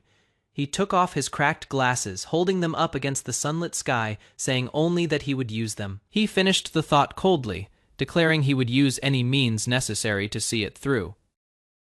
Inside a grand imperial chamber, a curse erupts. A cry of frustration rings out as a body is sent flying, crashing through a window in an explosion of light and debris. The destruction continues in a violent burst, shouts of rage repeating as the room is torn apart by an unstoppable force blasting through it. A tall, blonde-haired man stands alone in the wreckage, breathing hard, his back to the shattered window as rain pours outside. The room behind him lies in ruins. Elsewhere, a maid reacts in alarm outside a set of heavy doors, startled and confused about her situation, unsure why she has ended up stuck there. The blonde man, muscular and menacing, snarls a threat about tearing someone apart. His fist clenches hard enough to crack the surface beneath it. Then his expression shifts, recalling something he needs to handle the next day. He gives an order to spread word that he is heading into the imperial forest, but privately intends not to actually go there himself. A dark-haired young man questions why he'd be asked to do something so absurd, explaining he has his own reasons for being there. The dark-haired man refuses to simply go in himself, revealing his real motive. If the blonde man announces he is the one entering the forest, no one else will be allowed inside. The blonde man grows suspicious, demanding to know what scheme is being cooked up and what the other intends to do alone in there. The dark-haired man, smiling faintly, claims it is simply for treatment and tells the blonde man to wait quietly in the room. In the meantime, his hand crackling with strange energy, violence breaks out between them, the dark-haired man's hand gripping at the blonde man's collar as they clash in a burst of motion, one of them cursing the other as a bastard. The blonde man overpowers him with crackling force, mocking him for acting as though he has become someone important lately, claiming he could simply consult the Empire's scholars about such a minor treatment. Choking the other man, the blonde man warns that his patience is running out and threatens to end his life right there. Struggling for breath, the dark-haired man mocks the idea of consulting scholars, warning that if that is the plan, he'd better hurry. The blonde man's face is bloodied, his condition worsening. Someone notes that using Manus, again, must have shortened his lifespan further. He groans in pain. A spray of blood staining the floor tiles beneath him, struggling to stay upright. In pain, he is warned that if he stops the treatment now, he won't be able to move properly for a week. The dark-haired man leans in, grinning, asking if he isn't curious how the imperial family would react once word spreads that the Empire's first prince has collapsed. Kneeling and coughing blood onto the floor, the blonde man is asked whether the family would try to save him or respond in some other way entirely. Barely holding himself up, he is told plainly, if the treatment fails, someone else will take the throne as the next emperor. Furious and humiliated, he spits out a curse, calling the other man a worm. Bloodshot eyes glare from the darkness. A voice snarls that the man still doesn't understand, warning him to use his head if he doesn't want to die. The blonde man wipes blood from his mouth, eyes glowing faintly, admitting he tolerates the other man only because they share the same blood. Though his patience runs thin, he orders that no one be assigned to monitor him, boasting that vanishing without a trace is one of his specialties. The dark-haired man reappears at a doorway, telling him that since the treatment has failed every time, it might be time to give up, since repeating it only exhausts them both and delays things further. The blonde man demands to know his true goal, why he keeps doing this to him. The dark-haired man hesitates before answering. He finally admits his goal, if he had to name one, is simply survival. The scene shifts to an open sky above a forest, a hawk gliding through the wind carrying something in its talons. The hawk soars higher, cutting across the treetops toward the light. Feathers and motion blur fill the sky as the bird streaks through the clouds. Back on the ground, a boot presses into the grass. The dark-haired man notes with satisfaction that he has searched the forest 3 times and confirmed there isn't a single person around. Standing alone in the greenery, he explains that he cleared the entire forest out on purpose, even risking the first prince's anger, because today he plans to experiment with his ability. He watches a horse rear up nearby, realizing after his last experience that he may be able to transform into other kinds of animals, and that a wider variety could make his ability far more useful than he first assumed. Leaning against a tree, he reasons that to figure this out, he needs to understand his ability precisely, since he needs to know its limits before relying on it. He digs through his bag, thinking that the fastest thing to determine is the exact condition required to transform into any given animal. Recalling past events, he notes the simplest theory is contact, since both animals he is transformed into so far had prior physical contact with him. He picks up a stick, deciding the only way to test the hypothesis is to try it directly. He sets up a small trap, saying he'll catch a new animal to find out, starting with something small. He places bait taken from the Imperial kitchen, reasoning that even a crude trap should work fine as long as it has good bait, just as something rustles nearby. Small creature stirs in the branches above. He looks up, spotting only a squirrel scurrying near the trap. The squirrel watches him warily, still cautious since the trap sitting nearby isn't even finished yet, silently wondering if it can be caught. Curious rather than afraid, the squirrel approaches on its own, drawn toward an offered acorn cupped in his hand. He scoops the squirrel up, lightly scolding it for being careless enough to approach a stranger so easily, warning it about what could happen if a bad person caught it like that. Setting it down, he notes to himself that he has succeeded in making contact and turns his attention to what comes next. He reaches down toward the small creature, resolving to give the transformation a try. Light bursts around him as he calls out the change, his body glowing as the transformation takes hold. A silent beat passes as he stands there afterward, seemingly unchanged, the transformation apparently not taking effect this time. He reconsiders, wondering if the situation itself matters when transforming, recalling that his past successful transformations happened in moments of desperation, when he badly wanted to fly or badly wanted to run. He tries to think like a squirrel would, wondering what such an action might be, whether it is wanting to climb a tree or dive into a burrow, questioning whether the desire has to be genuine from the very start. Without warning, he snatches the entire bag of acorns and takes off running on all fours.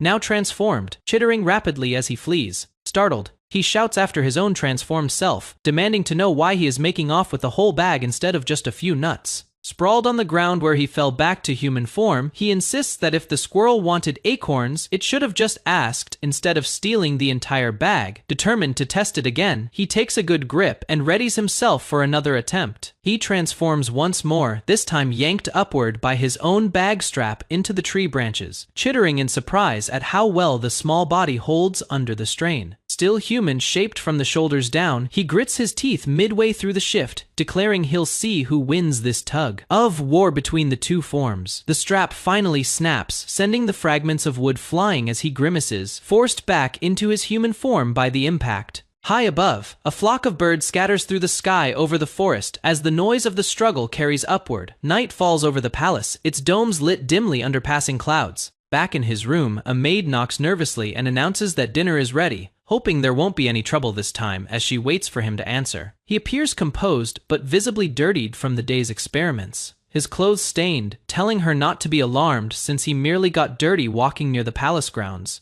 He answers the maid, admitting quietly to himself that he nearly got caught mid-transformation as a crow while she served his food. Alone, he reflects bitterly that in the end, he never figured out how to transform into anything new, having spent the whole day just chasing that squirrel around. He tells the maid his clothes are dirty and to fetch him new ones, adding that he should bathe before eating. She agrees, though hesitates, saying there is a problem. He presses her, asking what the issue is. She points out the bag he is carrying, asking nervously whether he brought the thing inside it with him, revealing the squirrel peeking out.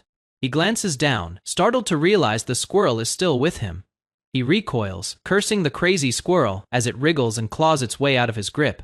He lunges after it as it darts free, chasing it across the floor. The maid panics internally, wondering in horror whether the prince intends to torment the poor animal while he holds it up with a menacing grin. She frantically requests permission to throw the squirrel outside, begging him to spare its life. He warns her sharply that if she doesn't do as told, cute Dorami will suffer the consequences, having apparently named the creature. Confused but startled by his command, she reluctantly agrees to fetch the clothes he asked for. He snaps at her again, reminding her he already gave the order once, demanding she bring him new clothes immediately.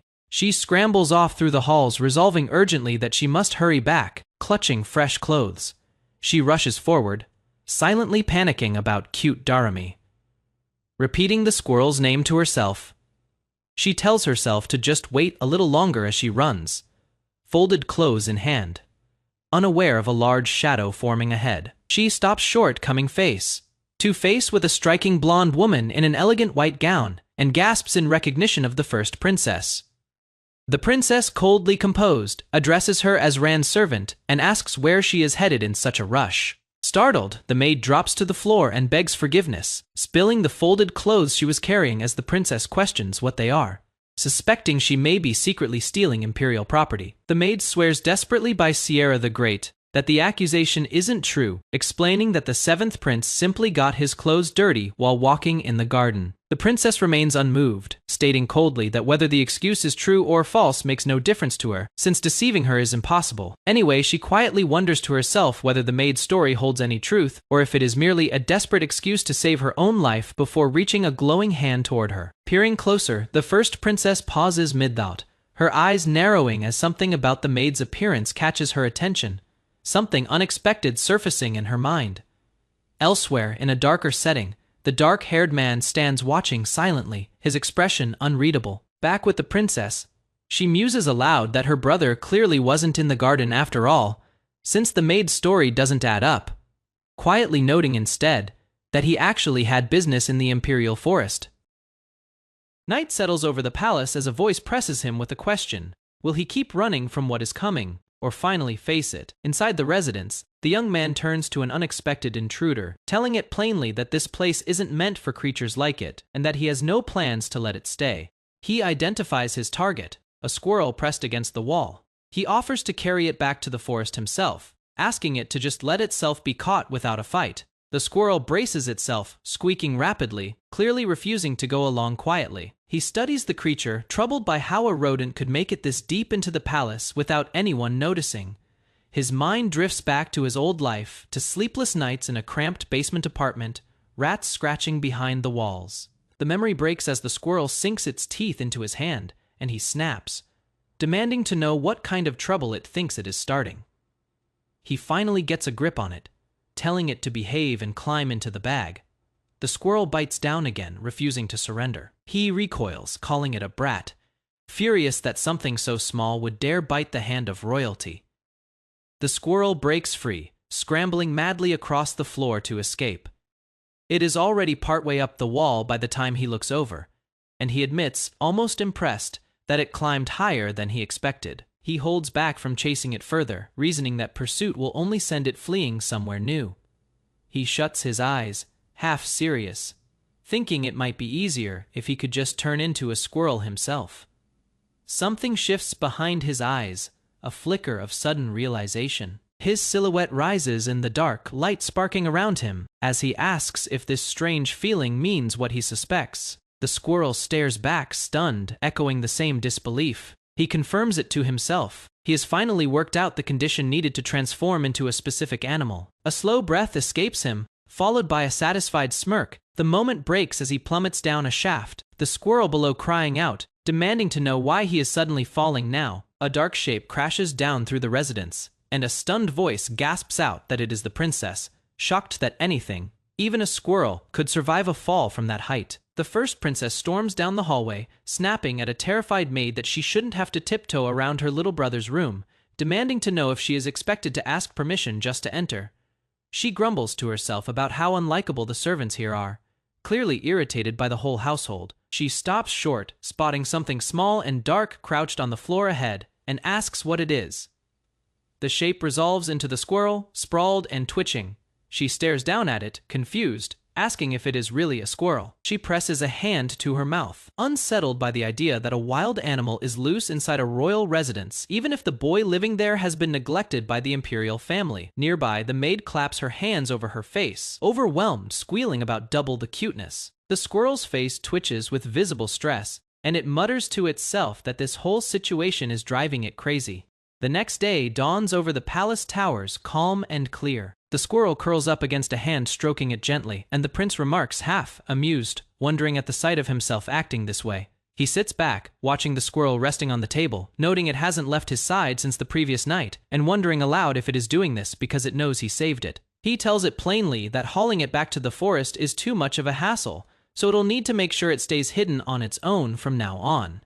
He reflects with a smirk that he has finally cracked how the transformation power works, surprised at how ridiculous the actual condition turned out to be. He recalls the first creature he ever turned into, a crow wing spread wide against a stormy purple sky. Later came the black horse, and eventually the squirrel, all of them tied together by one shared requirement before the change could happen. He realizes it wasn't just any contact, he had to touch precisely at the nape, an oddly specific rule for a power this unpredictable. Setting that aside, he decides the real problem now is the first princess. Mental aberration, he admits the novel's description never prepared him for how genuinely frightening her expression would be in person. Thankfully, a maid named Anna covers for him, claiming the squirrel is his pet, buying him just enough time to slip out the window unnoticed. He returns to his human form and steps back into the room, thinking everything was about to end smoothly, only for the princess and the maid to freeze at the sight of him. Mental comments dryly on his unusual taste in keeping wild beasts inside the palace, then rises to leave for the night, saying it is already late. He answers politely, telling her yes, and asking her to come again next time, when she cuts him off before he finishes, telling him to come find her where she is staying, and the word tomorrow hangs heavy as he grimaces at the demand. She adds that there are matters they need to discuss. Back alone, he wonders to himself whether Mentil somehow figured it out, while the squirrel munches away obliviously at his feet. He can't guess what she could possibly want to talk about. He questions whether she has discovered his true identity, then quickly dismisses the thought, telling himself there is no way. Resigned, he throws his arms up, muttering that he has no choice but to go, since refusing isn't an option, and turns to ask the squirrel if he is right. A guard in full armor greets him formally at the entrance, welcoming the seventh prince. He is led before towering doors, remembering that the descriptions called her chambers grand, though he hadn't expected doors quite this massive, while a guard tells him the first princess is waiting inside. Seated regally by the fireplace, Mental greets him, remarking that he must have had a long journey to get there. She invites him to sit, saying his legs must be tired, but he declines, insisting the trip wasn't far and asking directly what she wanted to discuss. She cuts in sharply, asking if he didn't hear her tell him to sit. He falls silent for a moment, then apologizes for his rudeness. She waves it off with a light laugh, teasing that his curiosity must have gotten the better of him, adding that he was always the impatient type alone with her thoughts. She wonders when this child became someone so different, recalling that he ventured alone into the Imperial Forest, a place he'd never once visited before. He admits to himself this is exactly why he didn't want to face her. Explanation unfolds. Man's powers always manifest as abilities tied to nature. The Emperor commanding fire, the first prince commanding water. Mental's own ability, in a sense, stands above all the others. Her manus is called human, the power to read and manipulate people's minds. She tells him gently that she hopes he'll be honest with her, since it makes her deeply sad when her own family tries to deceive her. He steadies himself internally, repeating to stay calm, holding on to the one certainty he has. Mental's ability doesn't work on him. He reasons through it privately, thinking that if her ability had actually worked on him, she would have simply used it to force the answers she wanted out of him already. She must have only just realized her power doesn't take effect on him. He recalls what the novel revealed, that there are two conditions under which her ability fails to activate. First, the target has to be blood, related to Mental. Second, the target must genuinely love Mental as family. And that second condition is the real issue, since feeling familial love for her seems impossible in his case. He insists to himself there is absolutely no way he could ever feel that for this woman, while she presses him again, impatient, demanding he hurry and answer her. He is left staring out over the palace grounds, baffled, unable to understand why her ability isn't working on him if neither condition applies. The scene shifts entirely to a cave near a rushing waterfall, water echoing through the stone. Deep inside, a drop of light falls through the dark toward a figure lying motionless on the ground. An old battle-worn man stirs, groaning in pain as he slowly regains consciousness. He forces himself upright, disoriented, asking aloud whether this place is Terrarum, or maybe Hody. A hooded figure seated nearby tells him simply that he survived. Startled, the old man demands to know who this stranger is and where he has ended up, stunned to find himself still alive.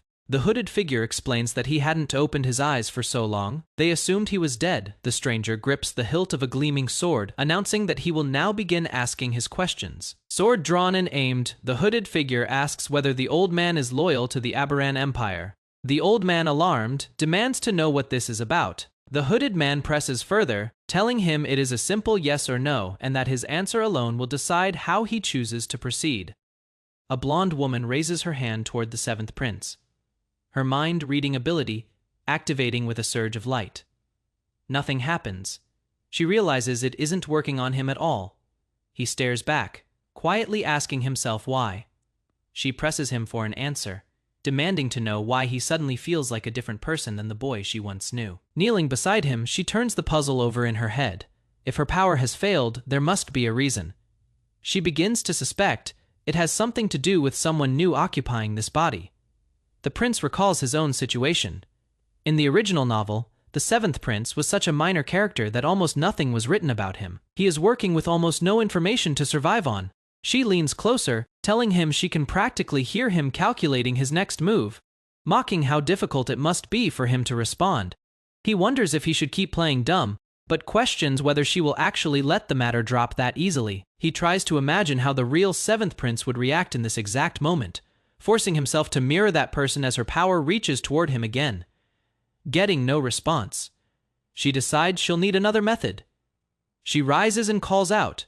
She claps her hands and orders the Imperial Knights to enter. Two knights step in and ask if she summoned them. She complains that her own dear younger brother refuses to speak. She casually instructs the knights to force him to talk by slitting open the mouth of a servant named Ran Aberan. The knights freeze in shock, stunned that the seventh prince himself is standing there, witnessing the order.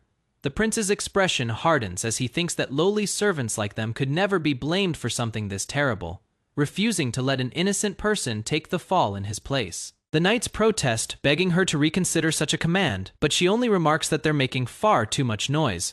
She declares flatly that she despises noise, and the knights brace themselves, weapons raised, ready to carry out her will regardless of the cost. Steel flashes. A blade swings down. One knight demands to know what the prince means to do, as he moves to intervene and stop the violence before it starts. He tells himself it can't be helped since he won't get an answer, standing firm as sweat beads on his brow, having just put himself between the blade and the servant. She warns him to choose his next words carefully, telling him there is only one way out of this situation for him now. He suddenly changes tactics entirely, crying out that his mother has passed away, feigning grief to throw her off balance. She pauses, caught off guard, asking what exactly he is talking about. Recovering her composure, she narrows her eyes and asks what makes him say that, then presses further, demanding to know if he has secretly been in contact with his mother all this time. He backpedals immediately, insisting that is not what he meant, stumbling to explain himself before she can draw the wrong conclusion. He describes the necklace his mother left behind before she vanished,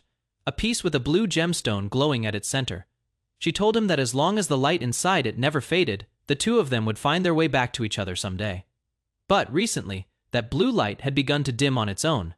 Then, without warning, the gemstone turned black and shattered completely. After a moment of panic, an idea takes shape in his mind. He claims the thought that came to him was that his mother, who had spent her whole life longing for something, had finally been laid to rest in her homeland in the East. She stares back at him unmoved, calling it a blatant lie from beginning to end. He continues building the story anyway, explaining that among all the mistresses who bore the emperor's children, his mother was the only one who ever managed to escape the imperial family. The true reason for her escape was never recorded. It was only ever assumed that she had fled back to her hometown in the East. Some believed her departure had to do with the fact that she gave birth to a black-haired prince, an unwanted omen inside the palace. Regardless of the reason, she never resurfaced in the novel's story until its very final pages. The woman questions him further, recalling that he once resented his birth mother deeply. He admits he isn't sure anymore, saying that as a child he only resented her for leaving him behind. He adds that maybe the real reason he always found himself staring toward the eastern sky and pulling the necklace out every night was something else entirely. He confesses it might have simply been because he missed her, letting the necklace dangle from his fingers as he speaks. She asks whether that revelation changed how he feels about the family he has left, watching the broken pendant swing from his hand. She remarks that it is fascinating how a lifetime of resentment could shift into longing in a single instant. He replies that perhaps that is simply what family is, letting the necklace fall from his fingers onto the table. She studies him in silence, saying nothing back. Turning to the knights outside, she orders them to sheathe their swords and wait outside the room. Instead, they accept the command without hesitation. She tells him that everything that happened inside this room will be wiped from his memory entirely, her eyes glowing as she prepares to use her power. The door creaks open on its own as she moves toward him. She pulls him into an embrace, remarking that he must have suffered so much emotionally through everything he described. He allows a small breath of relief, thinking to himself that the plan actually worked. She holds him close and adds that, even if he is a black-haired failure, he is still her younger brother. He can only wonder to himself whether she is actually messing with him. He reflects on her ability to control any human at will, and reasons it makes sense she'd grow suspicious the moment such an absolute power failed on him. He also notes that he was never aligned with the first princess's faction to begin with, so her guard drops. The scene shifts back to the necklace, now revealed as nothing more than a cheap trinket he'd picked up somewhere. His lie had worked, and he was safe for now. His thoughts drift elsewhere, wondering what became of Duke Fetus, a man who in the original novel falls into a valley and loses both legs, and questioning whether that man ever crossed paths with the story's true protagonist. A waterfall crashes down a cliffside in the wilderness, as he wonders whether the Duke actually died from the fall. Deep in a cavern, an old man groans in pain, warning someone nearby not to make any reckless moves. A hooded figure stands over him with a sword raised, calmly informing him that his right leg is broken. The old man realizes he is unarmed and injured, with no way to fight back in his current condition. The hooded stranger's stance is flawless, his blade impossibly sharp. Even in the darkness, it is clear this is no ordinary swordsman. The old man panics, begging the stranger to lower the sword and demanding to know what is happening. The hooded man speaks calmly, remarking that his target must not have been awake very long. He explains that a few days earlier he had spotted a sphere of water crossing the sky, but when he tried to chase it down, it moved too fast and he lost track of it. He adds that from what he could tell, someone had likely been trapped inside that sphere, and assumed they'd been destroyed on impact given the speed of the crash. The old man's eyes widen as he realizes the stranger is talking about him, the very sphere that carried him away from the first prince's execution. He can't understand how he is still alive. Piecing it together, he wonders if the sword wielder is searching for that same stone container. He pats himself down and admits the item isn't on him anymore. guessing it must have slipped away during the chaos of the execution. The hooded man continues his story, revealing that by chance he stumbled upon an old man collapsed and covered in blood inside a nearby cave.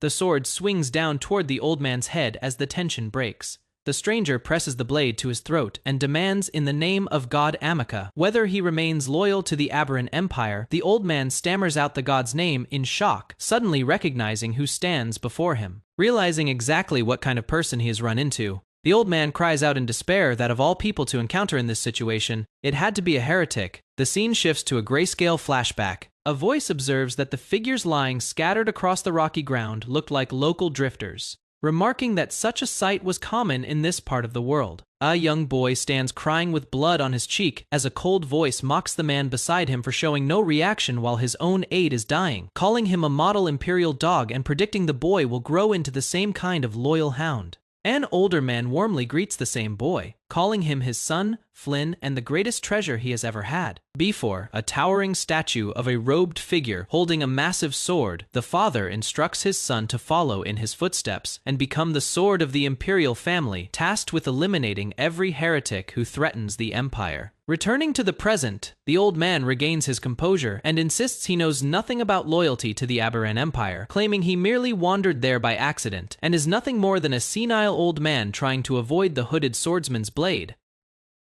An old knight limped through the dark on a rope leash, led deeper into a cave. He thanked his captor for treating his wounded leg, then admitted he no longer cared where he was being taken.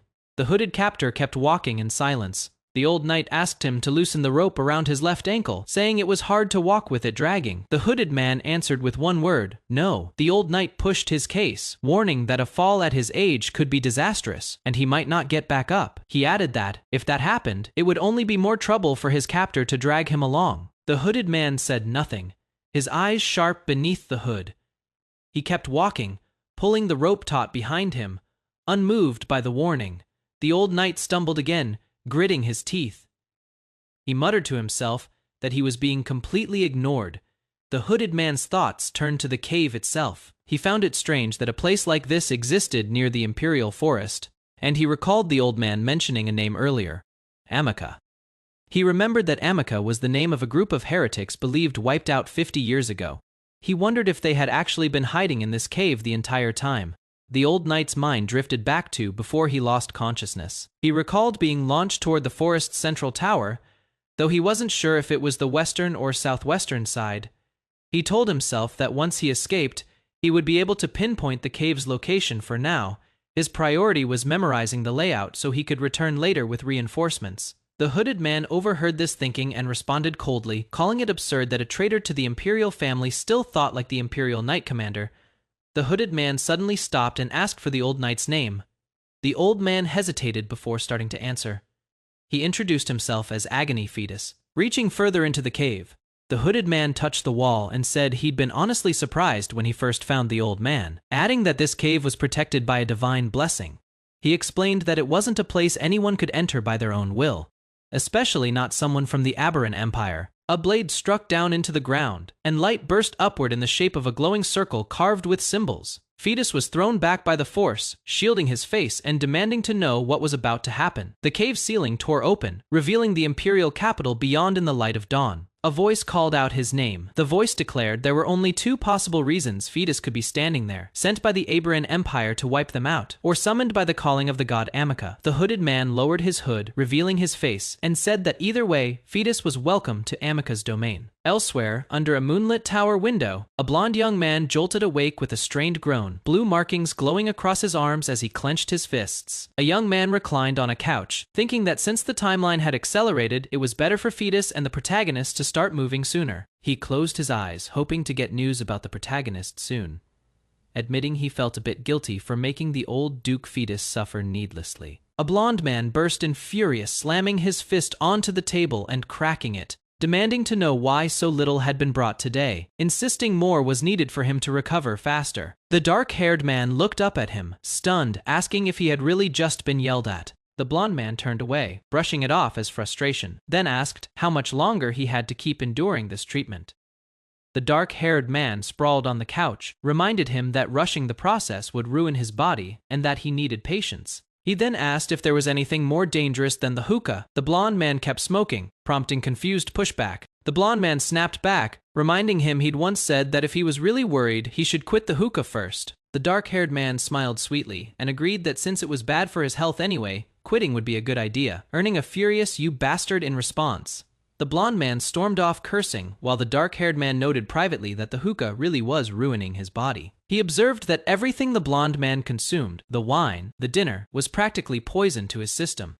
He reflected that Regression was destined to depend on this treatment until the day he died, unless the seed planted in his body was dealt with.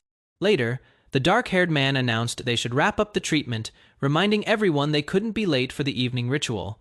Blue light surged through a grand hall as a figure reached down, channeling glowing energy from his palm into the floor below. A white-haired man absorbed the surge with visible strain, while two others behind him praised him, remarking his mana had increased more than usual and calling him amazing. An elder with long white hair and a heavy beard declared that if no more challengers stepped forward, today's ritual would conclude. The gathered royals began to disperse, each heading off in different directions. Zone dark-haired royal lingered behind, thinking to himself that he'd wait until everyone left so he could slip out last without drawing the attention of the other royals. A pink-haired man appeared, mockingly calling him Blackbug and asking why he was still sitting there since the ritual was already over. He teased further, asking if he was thinking about the birth mother who'd run away when he was little, then muttered to himself that he'd have to do something about this ill-mannered brat eventually. The first princess remarked to a pink-haired prince that he'd looked gloomy throughout the ritual, resting a hand on his head while a dark-haired prince knelt nearby. The pink-haired prince stammered a denial to the princess, insisting he definitely hadn't been sulking, while the dark-haired one simply greeted her with a formal bow. The princess asked the dark-haired prince if he was feeling unwell. He answered casually that he wasn't, adding that the ritual was usually a bit boring anyway. She replied that was a relief, noting that even if the ritual wasn't entertaining, it still held great significance, and advised him not to make his boredom so obvious. She turned to leave, saying she'd see them next time. The pink-haired prince stood frozen in stunned silence as she walked off. He grabbed the dark-haired prince by the collar, demanding to know why the first princess would ask about someone like him and what exactly was going on.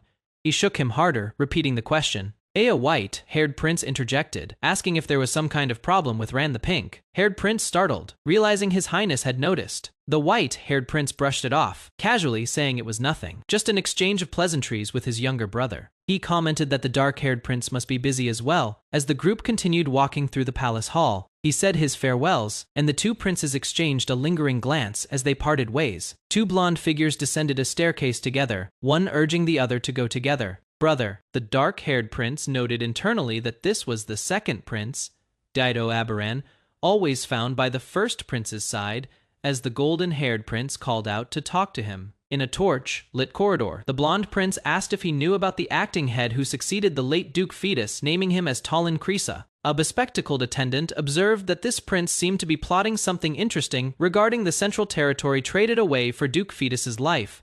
The blonde prince scoffed, declaring he had no interest in bugs like the Fetus family. He added that the Fetus family only had 1 year left anyway, since the land would fall back into his hands after that time passed.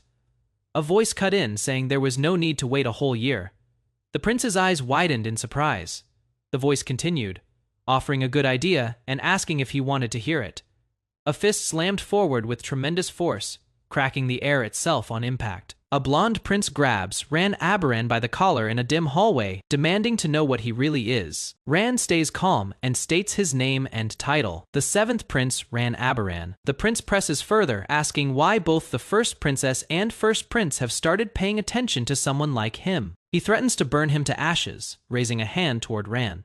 Flame gathers at his fingertips, but his voice already carries doubt as he asks what that attention would even mean for Ran.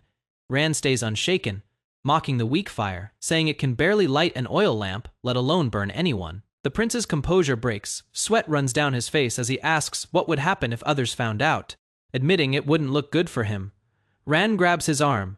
The prince flinches, demanding to know how Ran figured him out. Ran sets his first condition for silence. The prince must drop his disrespectful tone and speak properly to his older brother. In a dim torture chamber, a captive man lies restrained on a blood-stained wooden table, his mouth pried open by metal restraints. His muffled cries fill the room as the interrogation drags on without mercy. His shadow stretches across the brick wall, distorted by firelight, as the torment continues in silence, broken only by his strained breathing. Elsewhere, a framed portrait hangs undisturbed, an aging gray-haired nobleman in formal military dress, his expression stern and composed. A blade suddenly tears through the canvas, slashing the image apart in one violent stroke. The destruction does not stop there. Books, armor, and personal belongings are hurled onto a growing pile of rubble.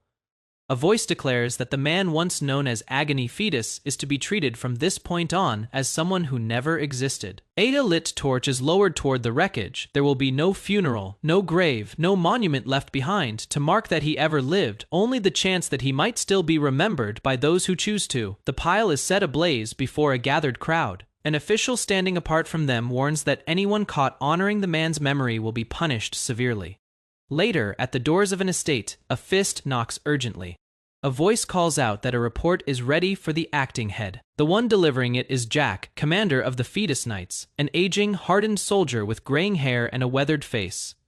Jack reports that, as ordered, his men apprehended those spreading false rumors within the Second Night Order. The offenders were held accountable, their wrists cut off, and they were expelled from service. Exhausted, he wipes a hand down his face, visibly worn from the effort. The acting head remarks that he looks quite tired. Jack apologizes, explaining that the household is so short-staffed that he has been working through the night himself. The acting head, a young man with blue hair and round glasses, acknowledges the effort briefly without looking up from his papers. Jack sets down a scroll, the list of deserters that had been requested. He explains that security has been tightened to stop further desertions, but nearly half of their manpower has already fled. The acting head studies the report in silence, noting privately that even the families who once served the Fetus household have severed their ties.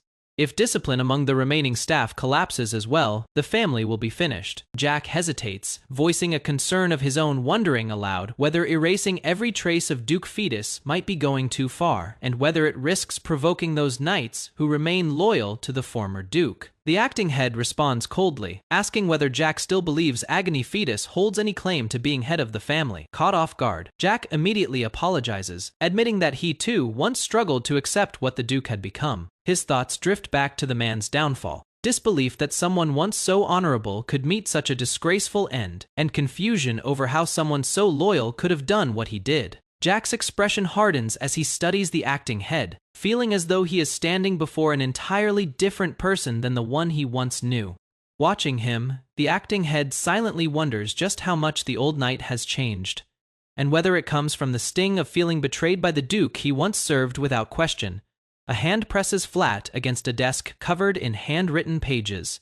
A voice announces that it is time, and that they should be on their way. Jack and the acting head walk together across a stone courtyard, flanked by two guards marching ahead of them.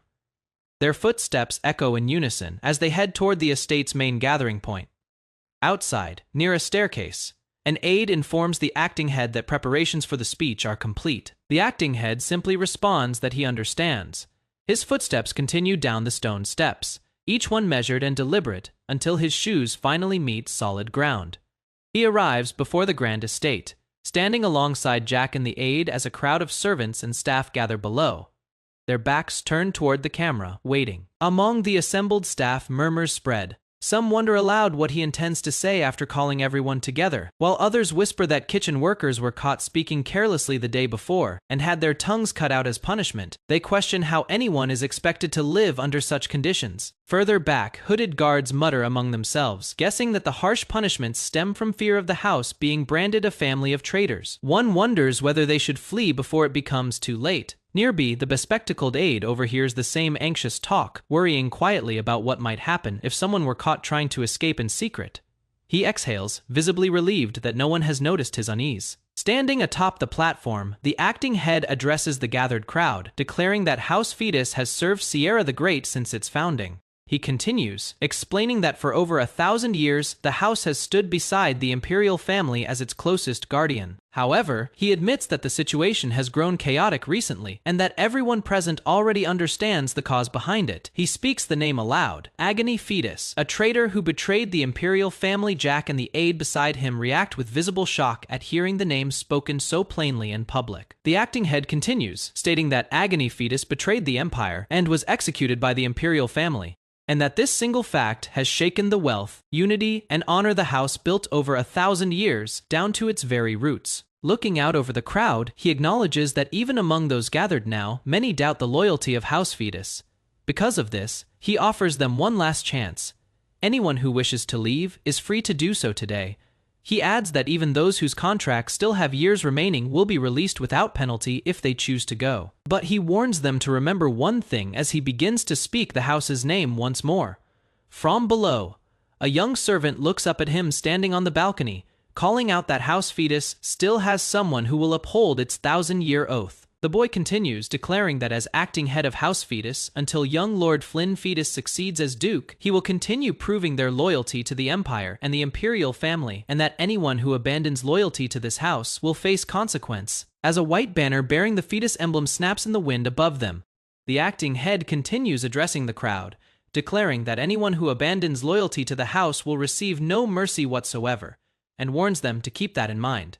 The gathered staff watch him with tense, uneasy expressions. Off to the side, Jack reacts with alarm at the sharpness of the warning, privately admitting that his tone sounds somewhat threatening, but conceding that Lord Tolan is right to speak that way. The young servant continues his own speech below, insisting that House Fetus still has a legitimate heir, which means there remain countless opportunities to prove their loyalty to His Majesty. The acting head watches from a distance, reflecting that the more firmly the boy steadies the house, the sooner House Fetus will regain its footing. Later indoors, a maid teases him as he stumbles back in surprise, admitting to herself that the only thing she'll miss is seeing Lord Tolan flustered whenever the servants tease him. Jack praises the acting head for doing well, then asks whether the temple responded to their request for an audience. The young man explains that after that incident, the temple stated they will no longer receive anyone from House Fetus. He admits he expected as much, adjusting his tie as he considers the next move. He instructs that a certain item be sent along with their next request, telling them to inform the temple that they will not regret reading it. Alone with his thoughts, he addresses the late Duke directly in his mind, calling him Duke, and admitting he still does not know what his true intentions were. His thoughts continue as a convoy of carriages rolls along a countryside road, wondering whether the vagrants living in the slums around the temple were truly worth that much to the Duke. Riding within one of the carriages, he reflects that, though he'll never know the Duke's true intentions. Now, there is only one thought remaining in his mind. He resolves that the Duke's death will not be allowed to mean nothing. He will not let it be in vain. As the carriage wheels roll across the dirt road, he silently asks the Duke to watch over the land entrusted to him, and to witness what he intends to make of it, asking him to watch over him from wherever he now rests. The carriage comes to a stop, and a voice questions whether this is finally the place. Stepping out, he takes in the sight of the towering temple before him, remarking that it is magnificent. Standing before the grand structure, he acknowledges that although he has only been given a single year, a massive crowd stretches out before the city, gathered and waiting. Adjusting his glasses with quiet resolve, he vows that even if it costs him everything he has, he will never allow events to unfold the way the first prince intends. Elsewhere, two golden-haired imperial figures look down at the assembled crowd from a balcony. One remarks that the people have gathered in disgusting numbers, while the other suggests many are simply curious, since this will be the first official statement from the new acting head of House Fetus. The blonde figure sneers, remarking that whenever he sees swarms of insects like this gathered together, he feels the urge to crush them beneath his feet. A young man stands in a forest clearing, boots pressing into fallen leaves, muttering to himself that this stretch of woods should be the medium-sized animal zone. Standing confidently with a small squirrel perched on his shoulder, he remarks that he has already secured enough small animals like foxes and rodents, and wonders aloud whether he should start aiming for bigger game. He lifts the squirrel from his shoulder, scolding it playfully for continuing to sneak along after him, warning that this part of the forest is far more dangerous than the small-sized animal zone. The squirrel squeaks in protest as he tucks it securely into his bag, telling it that if things turn dangerous, it will be hard for him to protect it, insisting that today, of all days, it really must stay behind and not follow him outside. Legs pounded against wet grass as a figure sprinted through the forest, screaming in raw panic with every stride. A monstrous wolf tore through the brush behind him, jaws wide and teeth bared, closing the distance fast. Clutched in his hand was a small, terrified squirrel he refused to let go of. He shouted at the creature in his grip, demanding to know why it had provoked the wolf in the first place, while the squirrel only squeaked back in protest. Minutes earlier, things had gone differently. The wolf had seemed calm, even friendly, and all he needed to do was touch its nape and slip away unnoticed. He'd murmured praise to it, treating the beast like an obedient pet. That calm shattered instantly. The squirrel let out a piercing shriek, and the wolf's expression twisted into fury. He rounded on the squirrel, demanding an explanation for picking a fight with the wolf at the worst possible moment, telling it that if it wanted to die, it should do so alone. Rain poured down as the wolf gained ground, its massive frame gliding through the underbrush. He asked himself desperately what animal he should transform into. Next to escape, no land creature would outrun the wolf, he realized. And there wasn't time left to shift into a crow and take to the sky. A single thought struck him: if only he could run and fly at once. Frustration burned across his face as the impossible wish repeated in his mind. Then, unexpectedly, his body responded. The squirrel form he'd taken blinked in confusion, letting out a small, questioning squeak as something shifted. The wolf loomed closer, growling low before baring its teeth in a menacing grin, certain its prey had nowhere left to go. But the ground fell away. He rose into open sky, sunlight breaking through scattered clouds above the treetops. Claws dug into stone as he clung to a cliffside, breathless but safe, relieved that the chase had finally ended. Staring at his own reflection in his eye, he realized what had just happened. He'd suspected this ability held more depth than he first assumed. The truth unfolded before him. His transformation wasn't limited to a single form.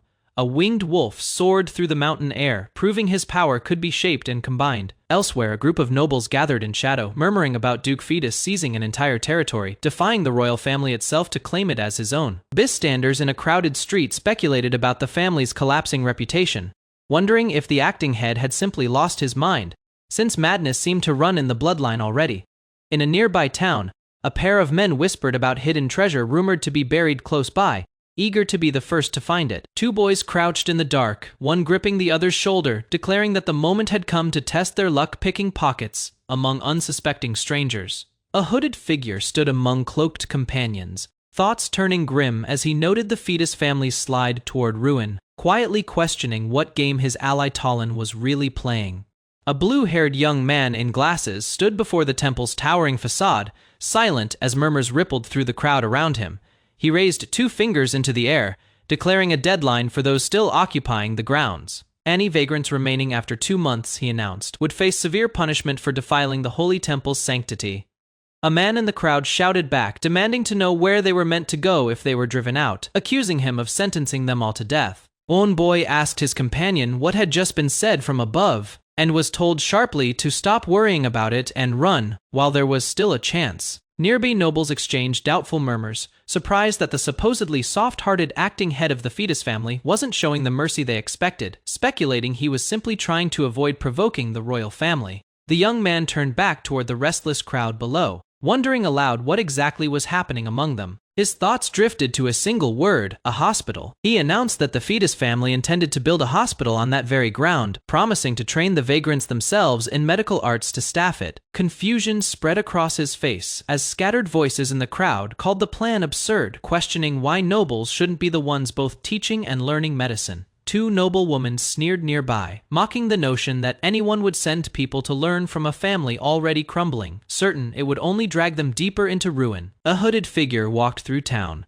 quietly noting that with the Fetus name being shunned everywhere, the odds of this plan succeeding sat at nearly 0. The blue-haired man admitted to himself that he'd overestimated one man's ability to help, deciding he could simply stop relying on him. A booming voice cut through the moment, demanding to know who dared laugh at that man, silencing the doubters instantly. An ornate carriage rolled through the street, its driver calling for everyone to clear the way as the horses trotted past startled onlookers. The carriage came to a halt, its door catching every eye as a figure stepped down from within. A high priest descended, declaring his support for Tulin Krisa, acting head of the Fetus ducal house, invoking God's name as he spoke. Bystanders gasped, recognizing the arrival and stammering out his title in disbelief. The young man dropped to his knees before the cathedral, hands clasped in a gesture of respect as the crowd watched in stunned silence. The priest greeted him warmly, extending a hand, while the young man scrambled up in flustered reverence, stammering out his greeting to the high priest before him. The high priest addressed the gathered crowd as lost children, calling them all travelers bound for the same destination. Temptation and evil would always linger along life's path, he warned, then asked how noble a man could truly be who cast others aside while claiming to walk righteously himself. A hooded figure smiled quietly, thinking of how the fetus family had been stained by a single sinner, and that particular sin could never be cleansed. Yet one person still tried to walk that difficult path despite everything. The priest continued, raising his hand toward the young man before him. He blessed the pitiful child of Aberon, undertaking this journey of atonement, asking that he find fulfillment beneath God's grace. Deeply touched, the young man thanked him for such precious words, while the priest brushed off the gratitude, insisting he couldn't stand by while the fetus family pursued something so faithful. The priest proposed they ride together into the temple, adding that since they'd come this far, they ought to pay respects to Sierra the Great as well. Grateful words followed on the surface, but privately the young man cursed him, certain the old man had only shown up to perform for an audience. He recalled how the fetus family was covering every expense of the project, yet the priest's condition had been that the temple receive half the profits from both the hospital and the academy.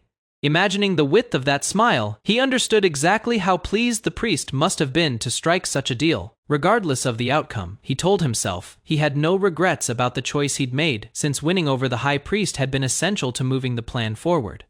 A hooded man greeted him warmly as young Master Milio, remarking it was good to see him again. Startled, the young man wondered silently, since when Milio had noticed his presence at all, Milio only replied that the world wasn't so easily overturned, brushing off any deeper explanation. Elsewhere, a furious blonde noble smashed his fist through stone, demanding to know what that damned old geezer was thinking and why he'd suddenly shown up at all. His companion explained that the acting head had simply used his brain, reasoning that if the high priest backed him publicly, the nobles would have no choice but to fall in line. Baring his teeth, the blonde man snarled that the insect had actually tried using his head for once, promising the next emperor of Aberon had nothing left to worry about. Too angry to listen further, he stormed off, declaring he needed to kill someone just to cool down, while his companion mocked him for having plenty of insects nearby to crush instead. Later, calm again, the blonde man sipped from a glass by a window, murmuring a thoughtful hum to himself. His aide confirmed that the current acting head of the fetus ducal house was indeed Tolan Krisa, the third son of Count Krisa's family, who had served as the late Duke Agony Fetus's aide for 13 years. The blonde noble swirled his wine, muttering that something had been grating on his nerves lately. Without warning, he lashed out, slamming his aide's head into the wall hard enough to draw blood. Sneering down at him, he added that having the man stand there silently only made his temper worse. Blood ran down the aide's face as he bowed his head and murmured an apology. Walking away, the noble remarked that his aide's refusal to scream or flinch made him boring, though admittedly, that same quality was exactly why he kept him around. The aide simply repeated his apology. Waving him off, the noble said that if the man insisted on being dull, he should at least make himself useful, ordering him to dig through 5 years of Count Krisa's family tax records. Should he find even a hint of irregularity, he was to arrest Count Krisa on the spot, and if nothing turned up, to fabricate evidence and arrest him regardless, then quietly tidy up the mess afterward. Kneeling among shattered porcelain, the aide gathered the pieces and answered simply, addressing him as Your Highness. Alone again, the prince leaned back in his chair, grumbling that the first prince's body was deteriorating faster than anyone expected, calling the whole situation irritating. He fell quiet for a moment, then added bitterly that the man's repeated recovery was just as annoying as his decline. Morning light spilled through the arched window of the estate as footsteps echoed down the hall. A voice called out from beyond the door, announcing the arrival of an aide named Pale, to see the acting head. Inside the study, Pale delivered his report. Construction preparations for the new hospital were complete, and nobles eager to study and teach medicine had already filled every available spot. The acting head simply nodded, satisfied with the progress. But the news wasn't all good. Pale's expression tightened as he raised the lingering problem. Vagrants still crowding the central district, with the 2-month deadline for clearing them rapidly closing in. Pale offered to send word to the Knight Commander to mobilize troops for the cleanup. The acting head refused. There was no need to drag Jack into this. He already had another plan in mind. Pale accepted the order without question. Before leaving, he added one more piece of news. A letter had just arrived from House Krisa, addressed directly to the acting head. The acting head unrolled the letter himself, surprised that his birth family had reached out first. Suspicion crept into his thoughts. Something was clearly being planned this late in the game. The letter revealed its contents. Izio Krisa, heir of House Krisa, intended to pay a personal visit to the fetus ducal house. The acting head's calm cracked for a moment. The word brother escaped his lips, laced with disbelief at the unexpected move from his estranged family. 2 weeks passed. In the Krisa estate, a maid stood trembling before a set of grand doors, hesitating before finally pushing them open to face what waited inside. Elsewhere, a quiet cup of tea was poured. Steam curled into the air as a tense silence settled between two figures, preparing to discuss matters far heavier than the drink between them. Ego Krisa, eldest son of House Krisa, sat comfortably with his tea and delivered grim news. Count Krisa, his own father, had been placed under house arrest the night before. The reason soon followed. An imperial tax audit, ordered directly by the royal family, had uncovered several irregularities in the count's finances. If proven, he could face imprisonment in an imperial prison. His younger brother, seated across from him, asked quietly whether their father could truly have done such a thing. Igio didn't answer directly. He simply stated that their house was now in crisis. The younger brother pushed further, insisting their father had never chased pleasure or ambition.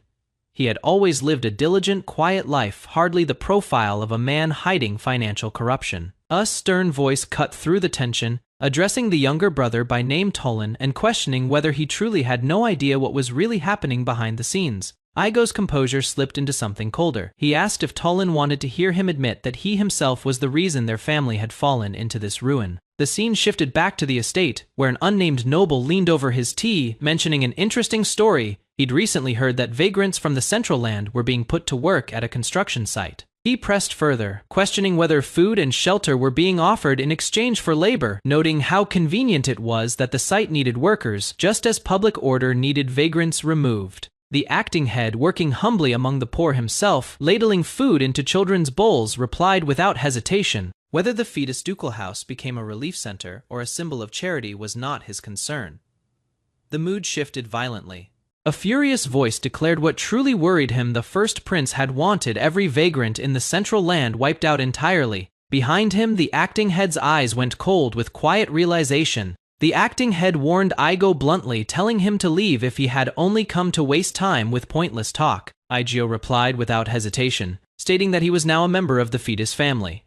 Igo's expression remained composed as he urged Tolan to reconsider carefully, reminding him that the Count, whatever his crimes, was still his father. Tolan's jaw tightened. He asked coldly whether his father had already cast him aside 13 years ago, the old wound resurfacing beneath his calm exterior. Elsewhere, deep within a torch-lit underground corridor, a robed figure muttered in frustration, questioning when the tiresome ritual preparations would finally come to an end. The first princess, dressed in ceremonial white, complained openly. She understood the importance of the Tina's ritual, but resented being locked away in the underground sanctuary for so long. Her irritation deepened as she admitted that being cooped up all day with nothing but servants for company was driving her to the edge of her patience. Suddenly, a woman in a dark red dress appeared before her in the corridor, startling the princess and cutting off her private grumbling. The woman froze, recognizing who stood before her. She stammered out a title of respect, addressing the princess as Your Majesty, then hesitantly called her Lady Mental. The princess responded smoothly, greeting the woman warmly and asking if she had come all this way just to see her. Lady Mental, however, questioned whether the princess intended to leave her post at this very moment. Lady Mental reminded her that preparations for the ritual were still ongoing in the prayer room. The princess brushed off the concern with a teasing remark, surprised that Mental was suddenly so worried about her. Mental's expression grew serious. She explained that she couldn't help but worry, since the princess was the daughter she herself had carried and raised. Not a single day passed in peace for her because of constant fear that something might go wrong. The princess smiled, calling Mental unusually affectionate today, and suggested they enjoy tea beneath the open sky together for the first time in a long while. Before the moment could settle, the princess added abruptly that she had already seen Mental's face and needed to leave now. Claiming she had an important appointment with the emperor, she advised Mental to return to her post immediately. As she walked deeper into the torch-lit corridor, the princess reasoned to herself that with the Tina's ritual so close, the emperor should have been remaining inside the castle. Doubt crept into her mind. She wondered whether Mental's claim had been an insincere lie or something truly urgent, and privately admitted it might have been better if her ability had worked on her. Her footsteps echoed steadily through the stone hallway before abruptly coming to a stop, the sound cutting off mid-stride. Her expression shifted from calm suspicion to sharp alertness, her eyes narrowing as something seemed to catch her attention in the silence. She turned back toward the dark passage behind her, staring into the shadows as if sensing something unseen lurking within the corridor. Far from the castle, under an open sky, a small bird darted through the clouds before a sudden burst of light and motion shattered the calm below, accompanied by a sharp squeak. Deep in the forest, a small striped creature clung desperately to a vine, trembling as it climbed higher into the leaves, fleeing whatever chaos had just erupted beneath it. After crashing through the forest, a man pressed his hand against a tree trunk, coughing violently. Relief washed over him as he confirmed he was still alive. He examined his own reflection with growing unease, realizing his ability was stranger than he first thought. He could not only transform into animals, but combine different species however he pleased. Stumbling forward, he wondered aloud how such a powerful ability could come without a cost. There had to be some kind of drawback hidden beneath its surface. Sweat dripped down his face as he considered the possibility that overusing his power might be shortening his lifespan. Still, something about the sudden change in his body felt different from anything he'd guessed. Complaining that the heat felt unbearable that day, he lost his balance entirely and crashed face first into the ground, limbs sprawled out beside him. A small striped creature scurried close, tilting its head curiously at the motionless man before letting out a soft, questioning squeak. The creature prodded at him repeatedly with its tiny paws, receiving only silence in return, before hopping backward and bracing itself against a nearby stump. With a sharp cry, the creature launched into a spinning leap, gathering momentum in a small display of triumph despite the unconscious man lying beside it. Crossing its arms with a satisfied huff, the creature turned to ask if he had truly lost consciousness, clearly unconvinced by his stillness. Behind them, another figure loomed silently, remarking on what a weak fellow the man appeared to be as blood trickled down nearby claws. Startled, the small creature spun around, only to come face to face with a massive wolf, its jaws stretched wide in a furious, deafening roar. The wolf snapped at the smaller creature, ordering it to stay quiet and pointing out that the man was clearly sleeping. Sparks of static crackling between them, the little creature bit back, accusing the wolf of holding a grudge simply because it had been bitten earlier while only trying to play for the first time in ages. The wolf lowered itself defensively, whimpering as it clarified who it meant, gesturing toward the still, unconscious man lying just beyond its paws. The small creature burst into laughter, unable to hold back its amusement at the wolf's reaction, practically glowing with delight at having gotten under its skin. The wolf's expression shifted entirely, its playful anger replaced by something far more alert as its eyes locked onto something unseen, breath quickening. A radiant, ghostly figure rose from where the man lay, and a voice explained that they had seen it with their own eyes now. This child was the very human they had been waiting for. The wolf threw its head back and howled into the sky, the sound echoing outward as birds perched on a nearby branch stirred, sensing the shift in the forest's air. A stag and its young stood alert among the trees as the message spread, instructed to pass word to every animal in the forest the moment the time came. The glowing figure spoke once more, declaring that the being they had all waited for had finally appeared, its voice carrying across the forest like a quiet promise fulfilled. Still weak, the man remained asleep on the grass, his body resting beneath the golden light, yet the peace surrounding him would not last much longer. In the capital city, two men lounged near a lush garden path, discussing gossip about the powerful fetus family. They had heard the family, known for their wealth, was constructing a hospital nearby, but rumor now said they had also broken ground on a relief shelter for the homeless. Sitting on a marble railing overlooking the palace gardens, a young man with tousled blonde hair and rings under his eyes stretched lazily. Beside him, another blonde man crossed his arms, remarking dryly that the common folk seemed to be needling his companion on purpose, comparing their persistence to swarming insects that remained insignificant no matter their numbers. The first man's expression darkened. He sneered that the people bothering him were beggars unworthy of comparison to his own status, muttering in frustration that thinking about the matter only made his irritation grow. He continued venting, saying that if his original plans had gone smoothly, the troublesome commoners would have already been dealt with, and by now he'd be free to focus on his next ambitious project. Just then, a servant rushed up, startled to find both princes present. The servant bowed low, greeting the two royals with formal respect. The first prince, sprawled comfortably across the stone bench, acknowledged the timing with a smug remark about the coincidence of running into them there. The servant praised the reclining prince for his outstanding performance during the recent evening ritual, marveling aloud at the sheer strength of his mana, calling it extraordinary. Encouraged, the servant declared confidently that this prince was clearly the one fated to shape the empire of Aberon going forward. The second prince, standing nearby with arms folded, simply agreed without hesitation. Later, alone with his thoughts, the first prince smiled to himself in the shadows, admitting that when the day of his ascension finally arrived, his feelings would be mixed, joyful, yet tinged with sorrow, since it would mean rarely seeing his beloved younger brother again. The scene shifted to a tense exchange between the same prince and a third sibling, sweat visible on the younger man's brow. The elder demanded loyalty once he became emperor, insisting the younger fulfill his duties at the empire's distant border regions. The younger man's face went pale as he stammered out a question about being sent to the border.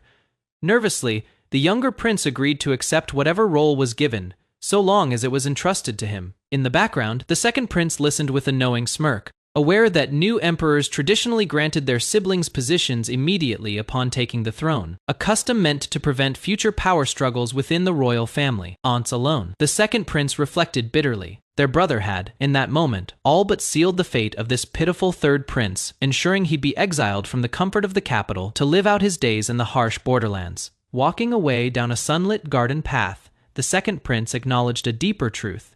The eldest brother had always intended to push every one of his younger siblings out of the capital, eventually. Everyone, that is, except for one particular sibling later. The two brothers spoke candidly. One chided the other for revealing the truth to their sibling too soon, saying it made him look unnecessarily pitiful. The other countered that if exile was inevitable, it was kinder to warn him early.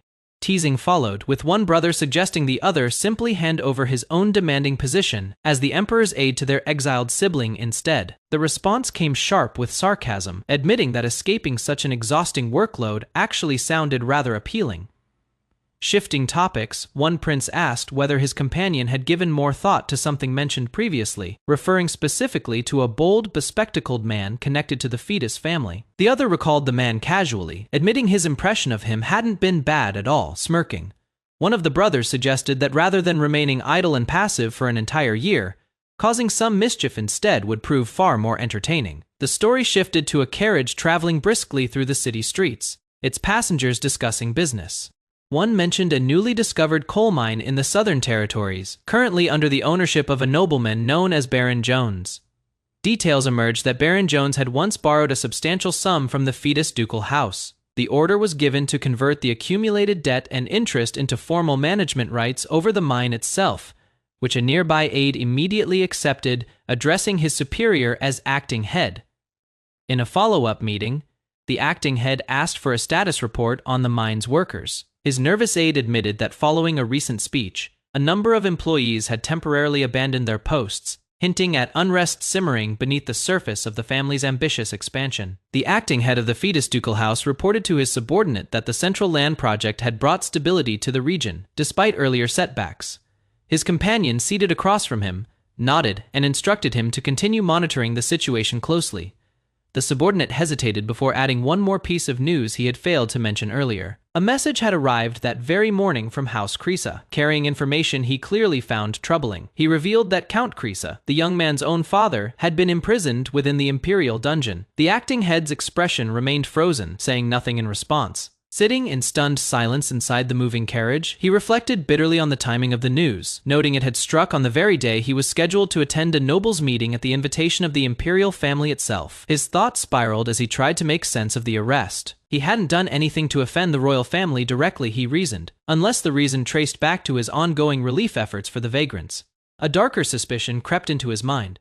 Perhaps the Empire intended to isolate and suffocate anyone connected to reform, one by one, punishing them as the cost of defying the established order they called divine. His companion glanced back with concern, asking if he was all right. The acting head quickly composed himself, assuring the man there was nothing to worry about. As their carriage approached the sprawling grounds of the meeting hall, his aide offered him medicine for a headache, but he declined, explaining the drowsiness it caused wasn't worth the risk with the destination minutes away.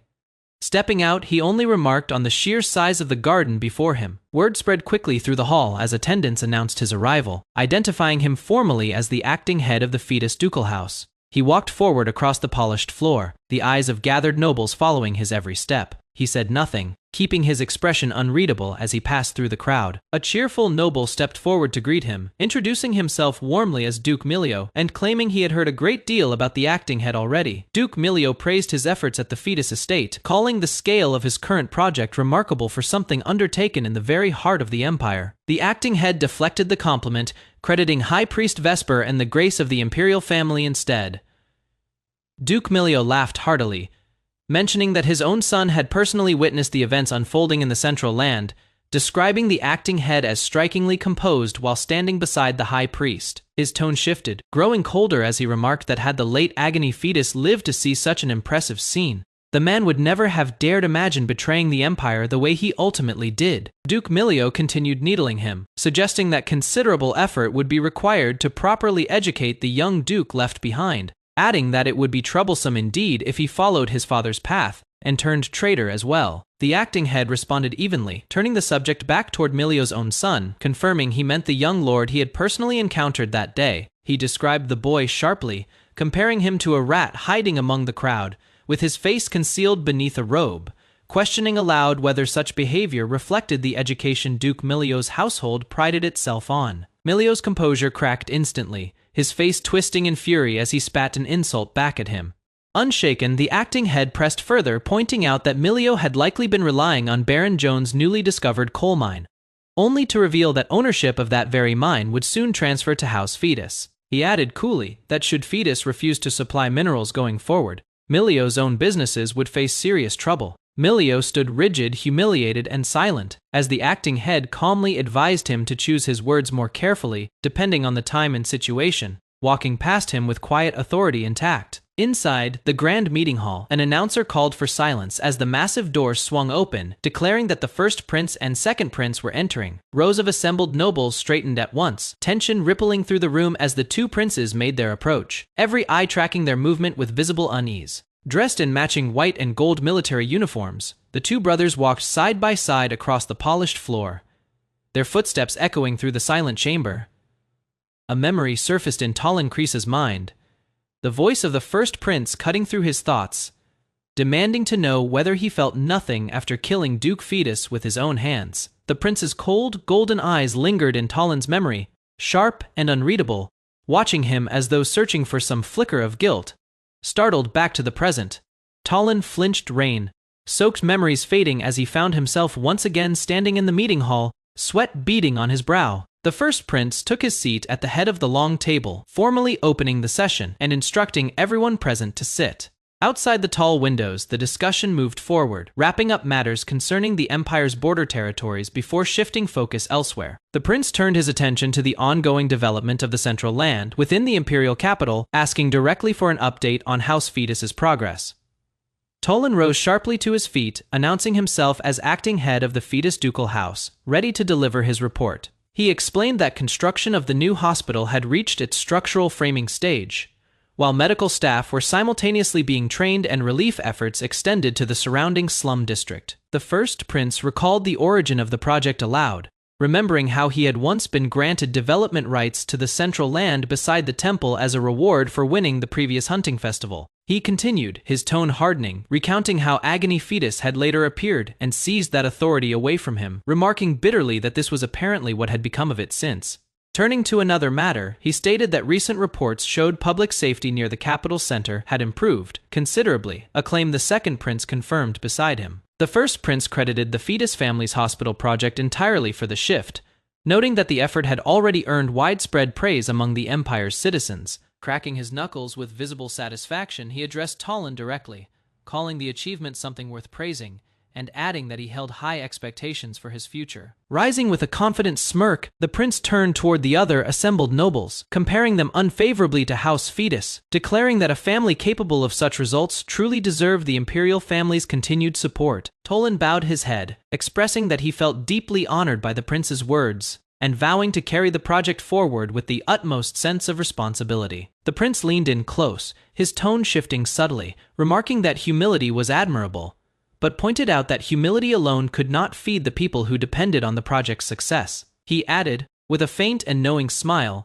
that by imperial decree he held no authority to interfere directly in the development project himself, but suggested that managing something of such scale entirely alone must surely place a heavy burden on the fetus family. The first prince assured Toland that the imperial family would provide as much support as necessary, adding pointedly that assistance would come only if House Fetus formally requested it. Toland's eye narrowed behind his glasses, sweat forming as he registered the implication. A faded memory surfaced in his mind, an old photograph of a boy standing beside a tall figure in a dark military uniform, a gentle hand resting on the child's shoulder. Toland's expression tightened further, the weight of the moment pressing on him as he studied the prince's unreadable smile. Steeling himself, he bowed low and made his request, explaining that the hospital project currently lacked sufficient professional personnel and equipment to move forward as planned. The prince's smile sharpened, his eyes gleaming as he replied that should the imperial family choose to lend their assistance, House Fetus would never forget such generosity. Latter alone with his thoughts near a window overlooking the gardens, the prince's expression settled into something colder and more calculating, his reflection framed against the trees outside. A dark shape perched silently among the branches, its owner reflecting that he hadn't been able to pay close attention to matters lately, having spent a long stretch away in the forest. Rain fell steadily as a young man in a deep blue military uniform stood beneath the dripping branches, a red-eyed bird resting nearby. He mused quietly that perhaps it was finally time to re-establish some discipline. The nobles' meeting inside the grand hall came to a close, and dignitaries filed out through the towering doors one by one.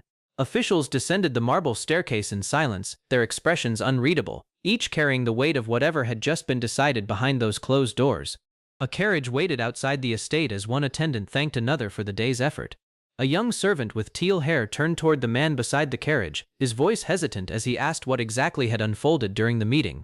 Toland, sharp-eyed behind round glasses, gave a curt order to return to the ducal house immediately. His companion lowered his head and confirmed the instruction without hesitation, understanding that something serious had transpired.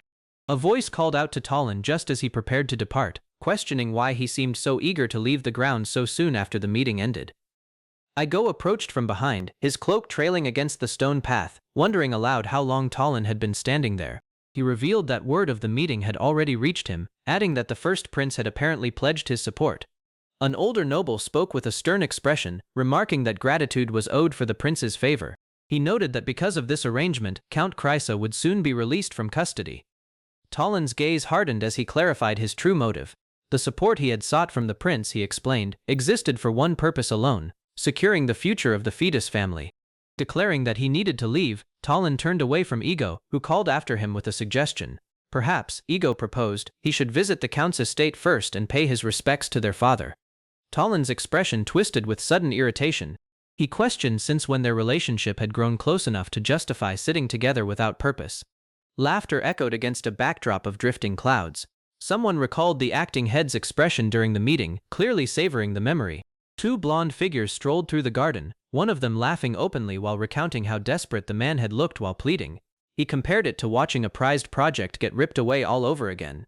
The pair continued walking, their tone shifting toward scheming satisfaction.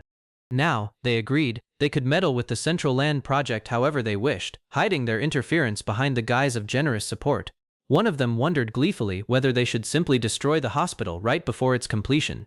The taller of the two smiled with quiet confidence, insisting that either outcome would prove entertaining. Should anything go wrong, he added, the blame would fall entirely on someone else's shoulders.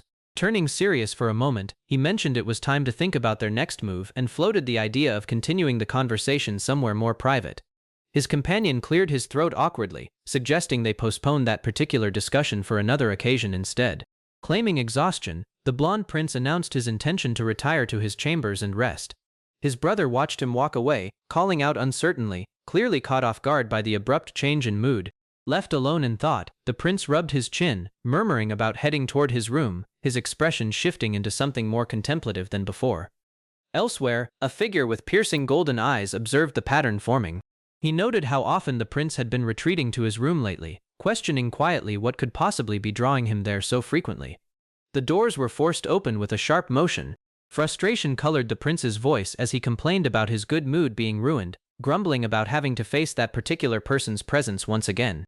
Inside, a dark-haired figure sat relaxed behind a desk, hands folded behind his head as he greeted the intruder with casual amusement, asking if he had finally arrived. The prince's eyes widened in shock, and a scream of pure disbelief tore through the room. The dark-haired man leaned back in his chair, demanding to know what the intruder wanted and how he had slipped into the office once again. The visitor merely stated that ways existed for such things, then noted with amusement that the satisfied smile on his face suggested the meeting had gone rather well. Caught off guard, the blond man stammered before catching himself, dismissing the question entirely. Composing himself, he suggested they simply get through today's session and be done with it. Before proceeding, the seated man mentioned he had a small favor to request. His counterpart, standing near the window, repeated the word back with visible suspicion. The favor became clear: permission to involve himself in the fetus family's central land project. Fury erupted across the blonde prince's face as he realized his rival already knew about the operation. The dark-haired man explained calmly that his only goal was ensuring the construction proceeded without incident, adding that it had nothing to do with the prince personally. The prince shot back that the phrase "without incident" was exactly what worried him. Turning toward the window, the schemer revealed his actual intention: delaying the construction for as long as possible, long enough for rumors to spread across the empire that the imperial family stood behind the fetus ducal house. Stunned by the admission, the prince could barely form words, asking what had just been said. Elsewhere, another figure watched a carriage roll away from the window, reflecting that he had anticipated Talon taking a different approach. A hospital, he admitted, was not what he had expected at all. He recalled that in the original course of events, Talon had raised an army instead. If circumstances had shifted so dramatically, he reasoned, then Talon himself must have changed as a person too. Back in the office, the blonde prince's restraint snapped entirely. Lightning crackled around him as he screamed, demanding to know how much longer he would be forced to obey, hurling an insult at the black-haired man standing calmly before him. Without turning around, the dark-haired man replied coldly that obedience was the one thing his rival happened to excel at. The prince's rage sharpened into words, spitting out that the man was nothing more than a puppet dancing on the second prince's strings, his blade crackling with energy as he prepared to strike. Unmoved by the threat, the target admitted growing tired of the exchange, urging a quick answer so they could move past it, asking sharply whether he needed to repeat himself for it to sink in. The scene shifted to a quiet study, where a hand pressed quill to paper, ink scratching steadily across the page. Across the room, another figure with pale teal hair sat hunched over his own letter, scrolls stacked beside him as he worked through the night. The teal-haired writer paused mid-sentence, questioning what it truly meant that support had come from the first prince, wondering if it signaled the abandoned ducal house had once again drawn the imperial family's attention. Two shadowed figures loomed over him as a reply came firm and final: there was no chance of that. The first prince's involvement, they explained, marked nothing less than the end for the fetus family, since he intended to personally crush the ducal house the moment it tried to rise again. Still uncertain, the young man wondered aloud whether it might be wiser to align with the ducal house ahead of time. His superior dismissed the idea, insisting it was still too early to commit, and that they should simply watch how events continued to unfold. In a grander hall, the golden-haired figure extended his hand, brushing aside any mention of favors owed and insisting instead that gratitude belonged to him. Because of Talon's request, he explained, he now had genuine purpose to involve himself in such a noble undertaking. Their hands met in a firm shake, sealed by a quiet promise that every word spoken had been meant sincerely. Alone with his thoughts, the dark-haired man's expression shifted into something colder and more determined, murmuring under his breath a private vow to prove himself, whatever it would take. A trembling hand pressed against the writing desk, absorbing the full weight of what imperial support truly meant beneath the surface. The pen scratched against paper as a man came to understand the cruel machinery hidden behind such generous promises. Sweat traced down his face as his eyes narrowed with rising unease. Slumped over his desk, he let out a pained groan, the burden of his thoughts pressing down on him physically. Breathing grew ragged as he clutched at his chest, forcing air into his lungs through gritted teeth. The pressure inside him built until he admitted aloud that the situation felt unbearable. He questioned whether this suffering stemmed from guilt over failing to protect the previous duke, or something worse, the fear that he might fail the young duke in the very same way. A grotesque vision surfaced in his mind, a towering figure looming over a kneeling man, forcing the question of how anyone could stand before something so far beyond human. He had no answer for how he should even begin to act. Turning his thoughts away from despair, he steadied himself with a single resolve. Whatever happened, he had to protect the young duke, no matter the cost. A knock echoed through the room, interrupting his spiral. A voice called out, asking whether Talon was inside. Beyond the door stood the young duke himself, fidgeting with the pendant at his collar as he explained how difficult it had become to see Talon lately, gently asking if he might be allowed inside. Panic flashed across Talon's face as he scrambled upright, urging the boy to wait, insisting that the timing wasn't right. Composing himself, Talon apologized quietly, explaining that something urgent demanded his attention at that very moment. The young duke's expression fell, disappointment evident despite his silence. Standing before the closed door, the boy accepted the refusal, promising instead that he would return once matters had settled, adding that he intended to visit again personally. Elsewhere, chains rattled against a clenched fist as a desperate voice cried out for mercy, begging to be released from captivity. An old man with wild gray hair pleaded on his knees, insisting he was nothing more than an ordinary elder who deserved freedom. He demanded to know how much longer his captors intended to keep him locked away, pointing out that over 2 months had already passed since his imprisonment began. A bald elder standing guard turned to his companion, confirming that they still had no explanation for how this prisoner had managed to enter their sacred cave in the first place. The younger guard recalled finding him unconscious in the middle of the cave, adding that despite repeated questioning, the old man had never given a clear account of how he got inside. Frustration boiled over as the prisoner shouted his innocence once more, insisting he had lost his footing and fallen from a cliff, only to wake up trapped inside the cave with no memory of how he arrived there. The hooded guards remained unconvinced, reminding him that the cave stood as sacred ground blessed by the god Amika, a place that could not simply be stumbled into by accident. The bald elder stroked his beard thoughtfully, considering a darker possibility. If the old man's story was a lie, it might mean a descendant of Aburan had discovered the location, raising the threat that Aburan's forces could invade the sanctuary itself. His younger companion studied the prisoner with cold calculation, noting that despite his age, the man appeared disciplined and well-trained. He suggested a chilling method to ensure compliance, blinding the prisoner or severing his ankles to guarantee he could never escape or reveal what he had seen. Desperation cracked through the old man's voice as he pleaded with his captors, begging to be sent home. He confessed that a young child waited for him, alone and unaware of what had happened to his grandfather. A hand gripped his beard roughly, silencing his protests. The bald elder leaned in close, his tone almost gentle despite the threat behind it, warning the prisoner that he would never leave this cave alive. Softening his stance slightly, the elder invoked the mercy of God Amika, offering the prisoner a choice. The old man's expression tightened, waiting to hear what fate awaited him. The first option was laid out plainly: spend the remainder of his life confined within these walls, forgotten by the outside world. The second option followed just as coldly: a swift death right there in the cave. The elder pressed him for an answer, demanding to know which path he would choose. The prisoner said nothing, his silence heavy with calculation rather than fear. Then, unexpectedly, laughter erupted from him, wild and unrestrained, echoing off the stone walls in a way that caught his captors off guard. Composing himself, the elder addressed him directly, urging him to listen carefully and stop wasting each other's time with games. The prisoner cut him off, declaring that he was far too old and far too experienced to fall for such simple tactics. Confusion flickered across the younger guard's face as he asked what exactly the old man meant by that statement. The prisoner's demeanor shifted entirely, his eyes sharpening with a knowing edge. He stated plainly that he understood something crucial: they could not kill him, no matter how convincing their threats appeared. The nobles' meeting inside the grand hall came to a close, and dignitaries filed out through the towering doors one by one. Officials descended the marble staircase in silence, their expressions unreadable, each carrying the weight of whatever had just been decided behind those closed doors. A carriage waited outside the estate as one attendant thanked another for the day's effort. A young servant with teal hair turned toward the man beside the carriage, his voice hesitant as he asked what exactly had unfolded during the meeting. Talon, sharp-eyed behind round glasses, gave a curt order to return to the ducal house immediately. His companion lowered his head and confirmed the instruction without hesitation, understanding that something serious had transpired. A voice called out to Talon just as he prepared to depart, questioning why he seemed so eager to leave the grounds so soon after the meeting ended. Igo approached from behind, his cloak trailing against the stone path, wondering aloud how long Talon had been standing there.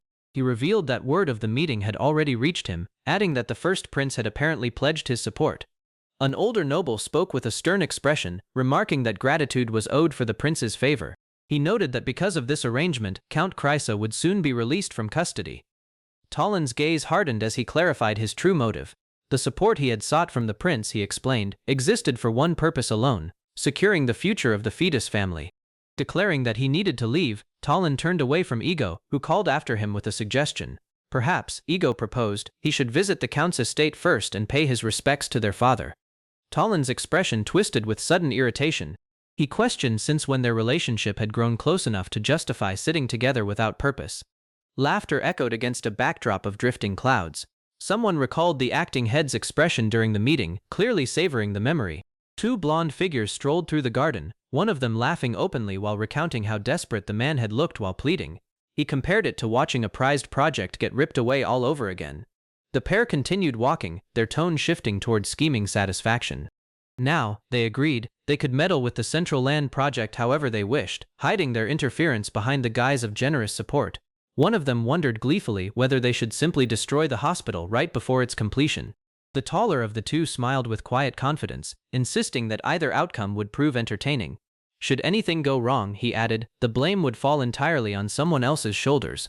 Turning serious for a moment, he mentioned it was time to think about their next move and floated the idea of continuing the conversation somewhere more private. His companion cleared his throat awkwardly, suggesting they postpone that particular discussion for another occasion instead. Claiming exhaustion, the blonde prince announced his intention to retire to his chambers and rest. His brother watched him walk away, calling out uncertainly, clearly caught off guard by the abrupt change in mood. Left alone in thought, the prince rubbed his chin, murmuring about heading toward his room, his expression shifting into something more contemplative than before. Elsewhere, a figure with piercing golden eyes observed the pattern forming. He noted how often the prince had been retreating to his room lately, questioning quietly what could possibly be drawing him there so frequently. The doors were forced open with a sharp motion. Frustration colored the prince's voice as he complained about his good mood being ruined, grumbling about having to face that particular person's presence once again. Inside, a dark-haired figure sat relaxed behind a desk, hands folded behind his head as he greeted the intruder with casual amusement, asking if he had finally arrived. The prince's eyes widened in shock, and a scream of pure disbelief tore through the room. The dark-haired man leaned back in his chair, demanding to know what the intruder wanted and how he had slipped into the office once again. The visitor merely stated that ways existed for such things, then noted with amusement that the satisfied smile on his face suggested the meeting had gone rather well. Caught off guard, the blond man stammered before catching himself, dismissing the question entirely. Composing himself, he suggested they simply get through today's session and be done with it. Before proceeding, the seated man mentioned he had a small favor to request. His counterpart, standing near the window, repeated the word back with visible suspicion. The favor became clear: permission to involve himself in the fetus family's Central Land project. Fury erupted across the blonde prince's face as he realized his rival already knew about the operation. The dark-haired man explained calmly that his only goal was ensuring the construction proceeded without incident, adding that it had nothing to do with the prince personally. The prince shot back that the phrase "without incident" was exactly what worried him. Turning toward the window, the schemer revealed his actual intention: delaying the construction for as long as possible, long enough for rumors to spread across the empire that the imperial family stood behind the fetus ducal house. Stunned by the admission, the prince could barely form words, asking what had just been said. Elsewhere, another figure watched a carriage roll away from the window, reflecting that he had anticipated Talon taking a different approach. A hospital, he admitted, was not what he had expected at all. He recalled that in the original course of events, Talon had raised an army instead. If circumstances had shifted so dramatically, he reasoned, then Talon himself must have changed as a person too. Back in the office, the blonde prince's restraint snapped entirely. Lightning crackled around him as he screamed, demanding to know how much longer he would be forced to obey, hurling an insult at the black-haired man standing calmly before him. Without turning around, the dark-haired man replied coldly that obedience was the one thing his rival happened to excel at. The prince's rage sharpened into words, spitting out that the man was nothing more than a puppet dancing on the second prince's strings, his blade crackling with energy as he prepared to strike. Unmoved by the threat, the target admitted growing tired of the exchange, urging a quick answer so they could move past it, asking sharply whether he needed to repeat himself for it to sink in. The scene shifted to a quiet study, where a hand pressed quill to paper, ink scratching steadily across the page. Across the room, another figure with pale teal hair sat hunched over his own letter, scrolls stacked beside him as he worked through the night. The teal-haired writer paused mid-sentence, questioning what it truly meant that support had come from the first prince, wondering if it signaled the abandoned ducal house had once again drawn the imperial family's attention. Two shadowed figures loomed over him as a reply came firm and final: there was no chance of that. The first prince's involvement, they explained, marked nothing less than the end for the fetus family, since he intended to personally crush the ducal house the moment it tried to rise again. Still uncertain, the young man wondered aloud whether it might be wiser to align with the ducal house ahead of time. His superior dismissed the idea, insisting it was still too early to commit and that they should simply watch how events continued to unfold. In a grander hall, the golden-haired figure extended his hand, brushing aside any mention of favors owed and insisting instead that gratitude belonged to him. Because of Talon's request, he explained, he now had genuine purpose to involve himself in such a noble undertaking. Their hands met in a firm shake, sealed by a quiet promise that every word spoken had been meant sincerely. Alone with his thoughts, the dark-haired man's expression shifted into something colder and more determined, murmuring under his breath a private vow to prove himself, whatever it would take. A trembling hand pressed against the writing desk, absorbing the full weight of what imperial support truly meant beneath the surface. The pen scratched against paper as a man came to understand the cruel machinery hidden behind such generous promises. Sweat traced down his face as his eyes narrowed with rising unease. Slumped over his desk, he let out a pained groan, the burden of his thoughts pressing down on him physically. Breathing grew ragged as he clutched at his chest, forcing air into his lungs through gritted teeth. The pressure inside him built until he admitted aloud that the situation felt unbearable. He questioned whether this suffering stemmed from guilt over failing to protect the previous duke, or something worse, the fear that he might fail the young duke in the very same way. A grotesque vision surfaced in his mind, a towering figure looming over a kneeling man, forcing the question of how anyone could stand before something so far beyond human. He had no answer for how he should even begin to act. Turning his thoughts away from despair, he steadied himself with a single resolve. Whatever happened, he had to protect the young duke, no matter the cost. A knock echoed through the room, interrupting his spiral. A voice called out, asking whether Talon was inside. Beyond the door stood the young duke himself, fidgeting with the pendant at his collar as he explained how difficult it had become to see Talon lately, gently asking if he might be allowed inside. Panic flashed across Talon's face as he scrambled upright, urging the boy to wait, insisting that the timing wasn't right. Composing himself, Talon apologized quietly, explaining that something urgent demanded his attention at that very moment. The young duke's expression fell, disappointment evident despite his silence. Standing before the closed door, the boy accepted the refusal, promising instead that he would return once matters had settled, adding that he intended to visit again personally. Elsewhere, chains rattled against a clenched fist as a desperate voice cried out for mercy, begging to be released from captivity. An old man with wild gray hair pleaded on his knees, insisting he was nothing more than an ordinary elder who deserved freedom. He demanded to know how much longer his captors intended to keep him locked away, pointing out that over 2 months had already passed since his imprisonment began. A bald elder standing guard turned to his companion, confirming that they still had no explanation for how this prisoner had managed to enter their sacred cave in the first place. The younger guard recalled finding him unconscious in the middle of the cave, adding that despite repeated questioning, the old man had never given a clear account of how he got inside. Frustration boiled over as the prisoner shouted his innocence once more, insisting he had lost his footing and fallen from a cliff, only to wake up trapped inside the cave with no memory of how he arrived there. The hooded guards remained unconvinced, reminding him that the cave stood as sacred ground blessed by the god Amika, a place that could not simply be stumbled into by accident. The bald elder stroked his beard thoughtfully, considering a darker possibility.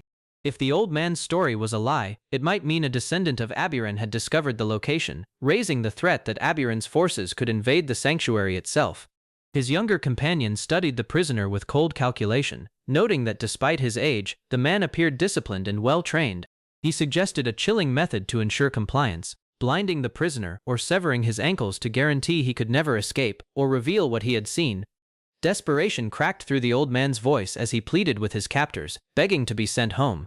He confessed that a young child waited for him, alone and unaware of what had happened to his grandfather. A hand gripped his beard roughly, silencing his protests. The bald elder leaned in close, his tone almost gentle despite the threat behind it, warning the prisoner that he would never leave this cave alive. Softening his stance slightly, the elder invoked the mercy of god Amika, offering the prisoner a choice. The old man's expression tightened, waiting to hear what fate awaited him. The first option was laid out plainly: spend the remainder of his life confined within these walls, forgotten by the outside world. The second option followed just as coldly: a swift death right there in the cave. The elder pressed him for an answer, demanding to know which path he would choose. The prisoner said nothing, his silence heavy with calculation rather than fear. Then, unexpectedly, laughter erupted from him, wild and unrestrained, echoing off the stone walls in a way that caught his captors off guard. Composing himself, the elder addressed him directly, urging him to listen carefully and stop wasting each other's time with games. The prisoner cut him off, declaring that he was far too old and far too experienced to fall for such simple tactics. Confusion flickered across the younger guard's face as he asked what exactly the old man meant by that statement. The prisoner's demeanor shifted entirely, his eyes sharpening with a knowing edge. He stated plainly that he understood something crucial. They could not kill him, no matter how convincing their threats appeared. Deep inside a dark cavern, a white-haired man sits bound, a wooden plaque hanging around his neck. 4 cloaked figures stand behind iron bars, watching him from a distance. Calmly, he asks what they mean by their words, then states plainly that he already knows they can never kill him. The declaration catches 2 hooded guards off guard. They exchange a wary glance in front of the cell. One of them, a sharp-eyed young man named Ren, studies the prisoner in silence. An elderly bald man with a long beard steps forward, repeating the prisoner's claim with open doubt. He demands to know what makes the prisoner so certain his life is safe in their hands. The prisoner counters that if they had truly meant to kill him, torture would have come long ago. Instead of being harmed, he has only been kept locked away this entire time. He pushes the reasoning further, concluding that the intent to kill was never there to begin with. There must be another reason they refused to lay a hand on him, he says, adding that he can see fear hidden behind the elder's eyes. Sweat forms on the elder's brow as his expression hardens. He admits that the prisoner may believe he has hidden it well, but he has seen eyes like those more than once before. Ren, the dark-haired young man, finally speaks up. He turns the question back, demanding to know exactly what it is they are so afraid of. With pointed insistence, Ren voices the unspoken fear that God Amika himself chose the prisoner and brought him here. The question is met with a heavy, uneasy silence from the elder. Another young man, addressed as Raytel, approaches the elder and asks what should be done about the situation. The elder only stares ahead without answering. The elder's tense expression breaks into a wide grin as he scratches the back of his head, laughing it off. He concedes that their secret has apparently been discovered. The scene shifts to a sky burning with sunset colors. Ren introduces himself to the prisoner, mentioning that he has heard his name is Jing. Ren explains that the elder has ordered him to show Jing around Amika's domain, inviting him to walk along. Jing agrees briefly, then reflects inwardly that even if this is only freedom under close watch, they are at least kind enough to grant him a tour. As they walk through the open field, Jing's thoughts circle back to suspicion. He wonders what would happen if he truly were an imperial spy, and questions why they seem so confident he could never escape. Ren gestures toward a vast city spread beneath the fading light, a single beam of brightness rising from its center. He explains that this is where those who serve Amika have lived in hiding.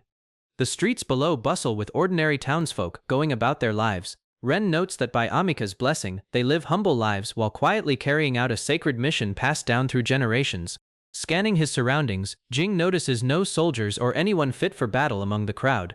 He wonders silently whether this place has truly never been invaded in all its history. Jing looks up at the sky, awash in shades of purple and orange, and admits how beautiful it is. He questions whether the sky here is truly different from the one back in Abiren, the world he once knew. The story shifts to a shadowed robed figure identified as God Amika, a vanished deity whose face has long since been forgotten. Very little remains known about those who still hold on to faith in him. Memory drifts to the past, where a young man with a blindfold sits at a table during his early education as heir. He recalls hearing, back then, that every last remnant of Amika's followers had already been captured. In the study lined with old books, a man in a military coat clenches his fist, recalling his father's proud words. His father had once boasted that the fetus ducal house had led the imperial family to victory once again, crushing the barbarians for good. His grin widens as the memory sharpens further. Those dangerous, violent heretics his father spoke of had finally been wiped out, or so the family had always claimed with pride. The scene shifts to a battlefield stained with blood. A weathered knight, his armor soaked in gore, stands beneath a darkening sky and admits, with a heavy heart, that he too had killed countless heretics in that campaign. Behind him lies a fallen figure, a young life cut short and left motionless on the scorched ground. The knight turns away, his sword dripping, his expression hollow with the weight of what he has done. A grieving child clutches someone close, tears streaming down his face as he holds on tightly. Nearby, another set of eyes burns with quiet fury, fixed on the destruction surrounding them. The knight raises his blade toward the smoke-filled sky, standing protectively in front of a young boy. Fire and ruin stretch out behind them as the battle reaches its brutal end. A blade catches the last light, gleaming amid falling ash and debris. The violence of that day lingers in the image, a single sword suspended between darkness and fire. Seham devwana den hiuhundo hiden fine folkajus ram. Imenadrat hisden de help he lingers calm in trimpoinat has been delayed once again, and his patience is wearing thin. A servant with pale features explains the situation carefully, admitting that the promised materials still haven't arrived. According to the Imperial side, everything will need until next week to be sorted out. The blue-haired man presses his fist to his mouth, visibly agitated. He points out how absurd it seems that even something as extravagant as a winged wolf could be secured with ease, yet plain building materials keep getting delayed. Gold coins scatter through the air above a half-finished building, illustrating the mounting cost of every lost day. At this pace, he realizes, the construction schedule will inevitably be pushed further and further back. His expression darkens as a grim conclusion forms in his mind. The fetus family, he suspects, is being deliberately driven toward financial ruin, and he begins to wonder whether this was the first prince's intention from the very beginning. The young man voices his frustration aloud, admitting that time is running dangerously short. He blames himself for not managing the situation sooner, feeling the pressure close in around him. Standing before someone seated with their head in their hands, he offers a sincere apology. The reply comes short and clipped, a single word of grudging acceptance that ends the tense exchange. Dismissed from the room, he steps out through a grand set of double doors, letting out a quiet breath of relief. The tension of the meeting slowly drains from his shoulders as he walks away. His thoughts drift elsewhere as he walks down the corridor, weighed down by concern. Talon's condition, he reflects, has taken a serious turn for the worse, and there seems to be nothing he can do to help. Peering around a doorway, he wonders anxiously what might happen if things continue to decline at this rate. A young boy nearby glances back at him, curious, asking why he looks so gloomy. Startled by the sudden question, the man jumps back in surprise, flailing dramatically. The boy questions his pale expression, catching him completely off guard. Quickly composing himself, the man apologizes for startling the child before him. The boy's eyes widen in shock as he suddenly realizes exactly who he is speaking to, addressing him nervously as the young duke. The boy bows immediately, offering his own apology for having spoken so suddenly. Waving off the gesture, the man insists there is no need to worry, admitting he had simply been lost in his own thoughts. A young boy peers around a corner, asking hesitantly whether Talon is currently in his office. Sweat beads on his forehead as he waits for an answer. A servant confirms that Talon is indeed there, offering to inform him right away that the young duke wishes to speak with him. The boy quickly waves off the offer, explaining that Talon looks busy and he doesn't want to interrupt. He admits the real reason behind his question, confessing that he had overheard something through a window earlier. He asks quietly whether the construction project has been delayed once again. Caught off guard, the servant stammers, struggling to find the right words to respond to such a direct question. The boy simply stares back, waiting silently for an answer that doesn't come easily. The servant reassures him gently, insisting it isn't something the young duke needs to worry about.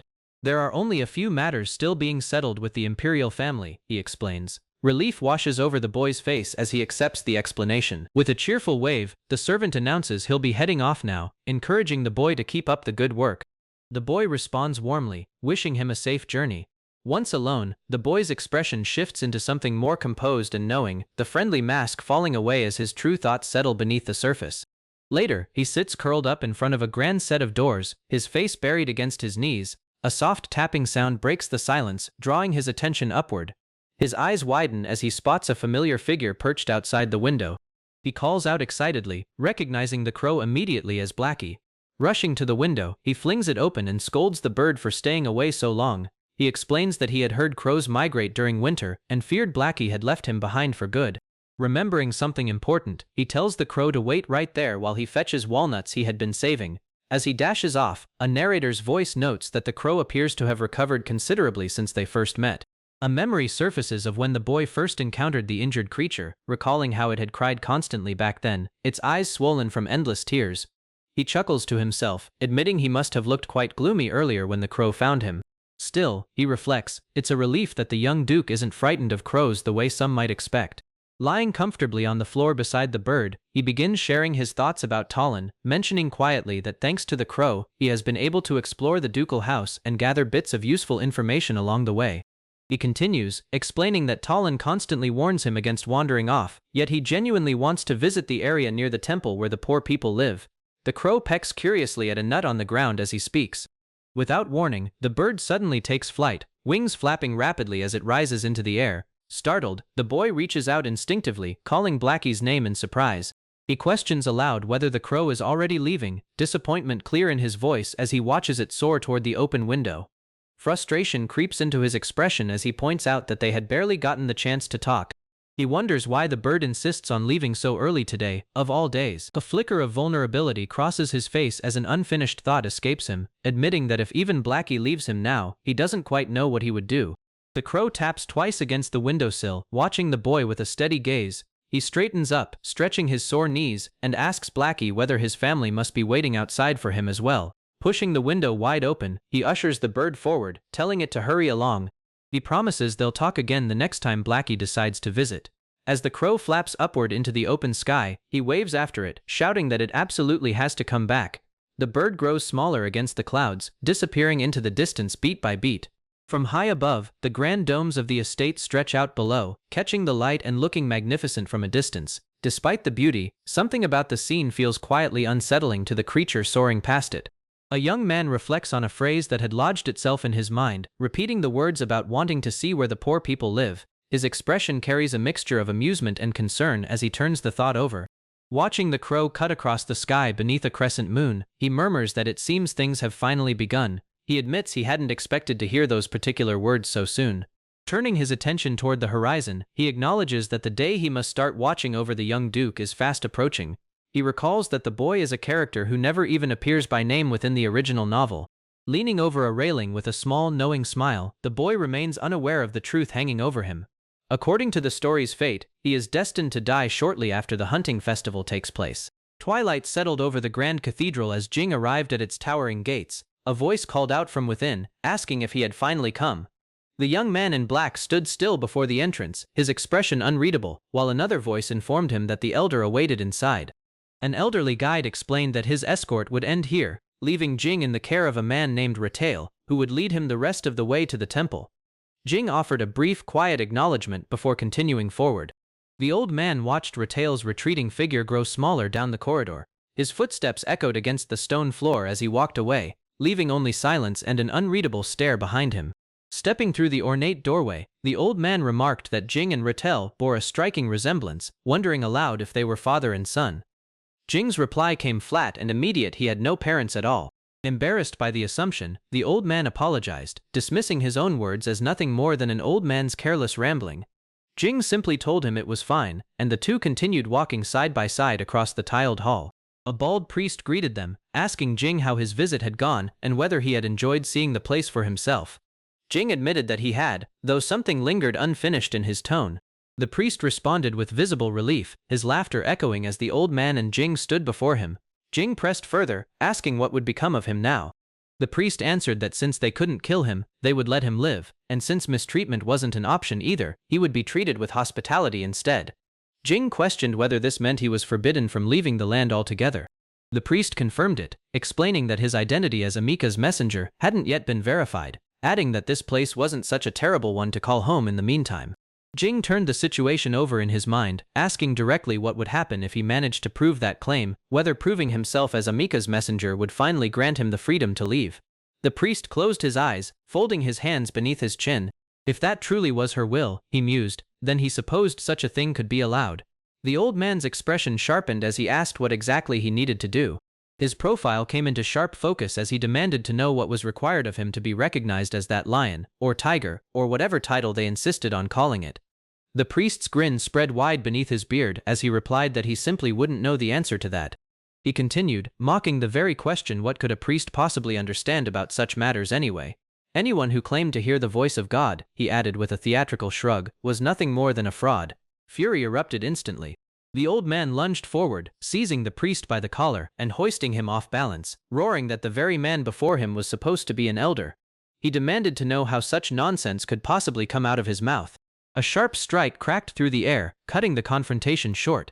Jing's voice rang out cold and firm, telling them that was enough. His sharp eyes locked onto the scene, hair whipping as he moved to intervene. The old man froze, a strained grunt escaping through clenched teeth as tension gripped his entire body. The priest's gaze dropped toward the old man's leg, noting with quiet menace that it had nearly healed. It would be such a shame, he added, if that leg were rendered useless again before it ever had the chance to fully recover. A sudden blow landed, knocking the wind from the old man as his collar was yanked violently. Jing's eyes narrowed, sharp and alert, as he reacted to the sudden escalation unfolding beside him. Gritting his teeth, the old man's eye twitched with restrained rage. A single word slipped from his lips, damn it, as the tension between the three of them hung heavy, unresolved, in the golden light of the temple. The old man lowered his head, offering a stiff apology to the priest sprawled beneath him. The bald elder waved it off, admitting that given the circumstances, he understood the outburst. Standing back to back with the priest, the old man was told to steady his mind and observe things more carefully. If he truly was the chosen one, the elder assured him, Amika herself would clear the way forward.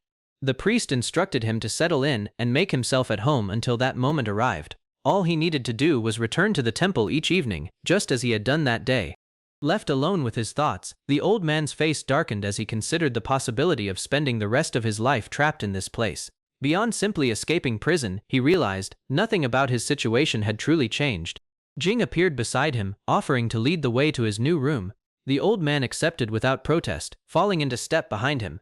Jing added that he would return each morning, and that the old man would be free to move about as long as he stayed by his side. The old man's confusion was immediate. He wanted to know why Jing, of all people, would be the one assigned to him. Jing admitted plainly that this arrangement wasn't something he wanted either. The elder had simply ordered him to keep watch over the old man, leaving him no choice in the matter. Noticing the tension in Jing's expression, the old man asked if something was troubling him. Jing didn't hold back, admitting he was more than bothered, then countered by asking if the old man would enjoy being tied to someone who had once tried to cut off his leg. The old man told him to look at the bright side of things, pointing out that his leg was still very much attached despite the attempt. Grumbling, the old man admitted that thanks to Jing, the leg had healed almost completely. He then announced plans to explore the plains beyond the Zelkova tree the next day, warning Jing to prepare himself for it. Jing's back stayed turned as he advised against the idea, telling the old man he would be better off staying away from that place entirely. The old man's eyes narrowed, demanding to know what exactly Jing meant by that warning. He pointed out that no one even lived in those distant lands to begin with. Beneath a darkened sky stretching over silent mountains and a lone tree, the old man asked whether monsters lurked there, waiting to devour anyone who wandered too close. Jing's answer came simply that wasn't the reason at all. Growing irritated, the old man accused Jing of making it sound as though some hidden secret was being kept from him, then challenged him directly, asking if Jing truly believed the warning alone would stop him from going. Jing denied it flatly, clarifying that his words carried no intention of mockery or deception toward the old man. He explained his reasoning instead, saying plainly that the warning existed simply because there was nothing of value waiting out there at all. Elsewhere, frustration exploded into violence. A furious shout tore through the air as stone and debris shattered apart under a devastating blow, followed moments later by another eruption of splintering wood and dust. The destruction escalated further, a wall itself cracking and crumbling apart as another enraged cry echoed through the chamber. Standing amid the wreckage, a man lashed out at unseen forces creeping toward him, snarling that no mere insect had any right to treat him this way. Fractures spread across the wall behind him as his fury intensified. A blonde-haired man drove his fist into the wall, demanding to know when not yet would ever become now. His frustration boiled over as he questioned how much longer the delayed construction would be allowed to drag on, his knuckles cracking stone with every furious strike. Sprawled across a couch, the blonde man let out a breath, admitting that without the treatment he'd received, he would have finished off that bastard entirely. Frustration lingered in his voice as he wished he could understand what the man was actually thinking. His eyes narrowed as another thought surfaced. He couldn't keep allowing himself to be dragged around by that man forever. He wondered aloud whether the time had come to speak with someone named Dido about the situation. A memory surfaced, cold and mocking, of another voice questioning whether obedience was the only thing he was ever good at, dismissing him as nothing more than a puppet dancing on the second prince's strings. Rage boiled over instantly. His fist slammed down with a furious roar, teeth clenched as the fury of that memory tore through him all over again. A knock echoed through the room, cutting through the tension and pulling his attention sharply toward the door. Relief washed over his face as he realized his men had finally arrived. He called out at once, urging them inside without delay. Two subordinates entered cautiously, bowing low as they greeted him with formal respect. He waved the gesture away impatiently, snapping at them to stop wasting time with formalities and get inside already. Draping his arms over their shoulders, he brushed off the disarray scattered across the room, explaining it away as nothing more than the aftermath of dealing with a troublesome little rat. His tone shifted to urgency as he pressed them for results, demanding to know what information they had gathered, where the target had been, who he had met, and whether any weaknesses or secrets had been uncovered. One of the subordinates urged the other to speak plainly, insisting that anything at all about the man would be useful, and that nothing should be left out of the report. Bowing deeply before him, the two men explained the lengths they had gone to in tracking the seventh prince's movements, revealing that they had spared no method across 3 relentless days and nights of surveillance. Dread crept into his expression as the report continued, the subordinates admitting with visible regret that they carried disappointing news to deliver. They confessed that despite their certainty in following him properly, the prince had vanished from sight more times than they could count, leaving them unable to determine where he had gone. Sweat dripped down one subordinate's face as he begged forgiveness for failing to meet expectations, pleading desperately for just one more chance to prove himself. Patience shattered in an instant. A furious punch exploded forward, catching the man off guard as a single command tore through the room's silence, and nothing else. One subordinate collapsed to the floor, blood pooling beneath him as he struggled to breathe. The other cried out in protest, insisting they had only been trying their best, but his pleading was cut short by a cold command to be quiet. Electricity crackled violently around his grip as he lifted the man by the throat, reminding him bitterly that this task had been entrusted to him specifically because he was supposed to command the finest intelligence network in the entire empire. Betrayal twisted into fury as he tightened his hold, demanding to know if failure was truly the only thing he would receive in return for that trust. The subordinate choked out a desperate plea for mercy, his voice breaking apart under the pressure.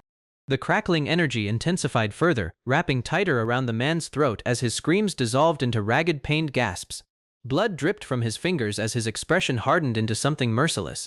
Looking down at the man gasping in his grip, he delivered his final verdict, declaring flatly that someone who had failed him so completely simply wasn't worth keeping alive. Blood pooled beneath the lifeless body dangling from his grip, and his voice carried nothing but contempt as he declared them nothing more than insects. Their only remaining purpose, he added coldly, was to take responsibility for their own incompetence.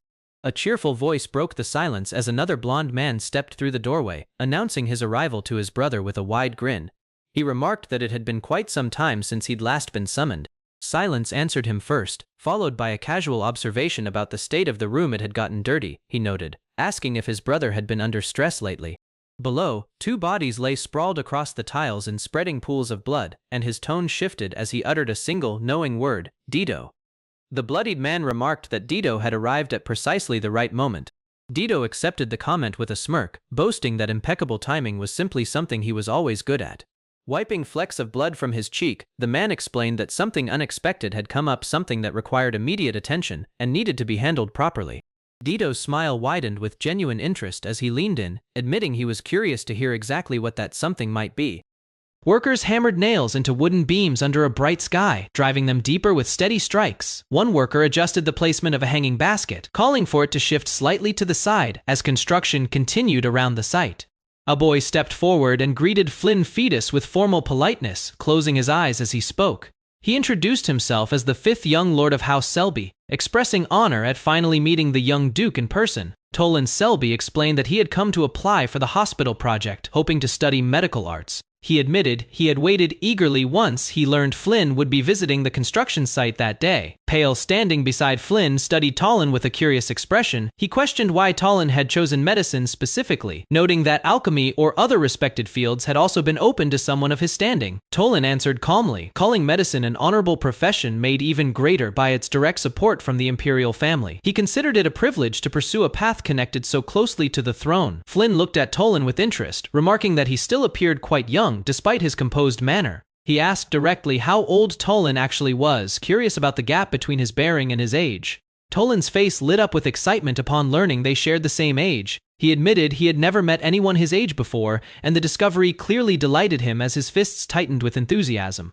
Tolan hesitated, then asked if Flynn would consider visiting his house sometime. Before Flynn could respond, Pale interjected nervously, noting that such a visit would first require permission from the Count. Pale leaned down and whispered that it was time for Flynn to return, reminding him gently that his schedule required his presence elsewhere. Flynn accepted the reminder quietly. Understanding without protest, Flynn smiled warmly at Tolan, telling him it had been nice meeting him. He added that he hoped they could meet again sometime soon, leaving the encounter on a friendly note. Later, Pale walked ahead across the dry courtyard, papers in hand, muttering about how the construction schedule remained behind. Flynn followed a few steps behind, watching him quietly as they moved toward the carriage. Flynn spoke up, saying he hesitated to bring up the subject but felt he had to. He told Pale directly that he really needed to start taking better care of himself, concern evident in his tone. Pale turned, visibly startled by the comment. Flynn continued bluntly, warning that at this rate, Pale would end up weighing less than he did. Despite being the adult in their company, Pale asked, somewhat teasingly, whether Flynn had been worried about his complexion all this time. His tone carried a mix of surprise and amusement at the unexpected concern coming from the young Duke.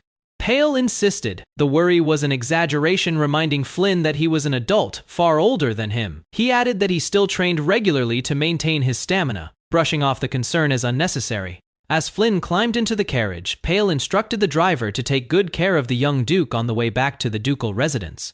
The driver responded firmly, promising there was nothing to worry about. Inside the carriage, Flynn's thoughts lingered on Talon. He murmured that he was still worried about him, recalling how frail Talon had always seemed despite his cheerful and composed demeanor earlier that day. Flynn continued, imagining what might happen if Talon collapsed again, admitting that such a thought alone was enough to make his heart ache. Outside the carriage, Pale overheard him and called out softly. Pale reminded Flynn that, despite everything, he still needed to attend his heir's lesson scheduled for that day. Flynn straightened up quickly, laughing nervously as he agreed, admitting he had nearly forgotten about it. As the conversation settled, a figure smiled quietly in the dim light near the doorway, offering a soft apology for having caused worry, the expression carrying more weight than the simple words suggested. Flynn promised that from now on he would take better care of his health, assuring Pale there was no need to worry about him anymore. He asked Pale to please stop carrying so much concern on his behalf. Pale laughed brightly, admitting that hearing those words made him feel much better. His relief showed clearly on his face as the tension from earlier conversations seemed to lift completely. Standing alone afterward, Pale watched the carriage grow distant across the dry courtyard. He reflected quietly that Flynn would enter the academy the following year, meaning their remaining time together like this was growing short. Pale addressed a group of workers, insisting he only needed to hold things together until then. He reminded himself that the academy was one place even the imperial family could not interfere with carelessly. He continued thinking aloud, noting the hospital construction could not be allowed to fall behind schedule. To keep the imperial family from meddling, every resource the fetus family possessed needed to be mobilized toward a breakthrough. His thoughts turned heavier, weighing the Central Land project against Flynn's safety simultaneously. For the fetus family, he admitted, giving up either responsibility was something he simply could not afford to do. Pale resolved that for the Duke's final request he would do whatever it took to honor it. His focus broke suddenly when a voice called out Talon's name with urgency cutting through the air. A messenger came running toward Pale, shouting that something terrible had happened to Talon. Startled, Pale turned around sharply, papers still in hand, asking uncertainly who exactly was calling out to him. Pale demanded to know what had happened so suddenly, immediately asking about the young Duke's condition. The breathless messenger struggled to answer, managing only to say that an accident had occurred without further detail yet. Gasping for air, the messenger finally forced the words out, confirming that a sudden accident had indeed taken place. His expression twisted with distress as he tried to explain what had happened to the young Duke. Pale's eyes widened in shock as the messenger delivered the worst part, announcing that the young Duke had disappeared entirely. The color drained from his face as the weight of the news settled in. The scene shifted back to moments after the carriage departed.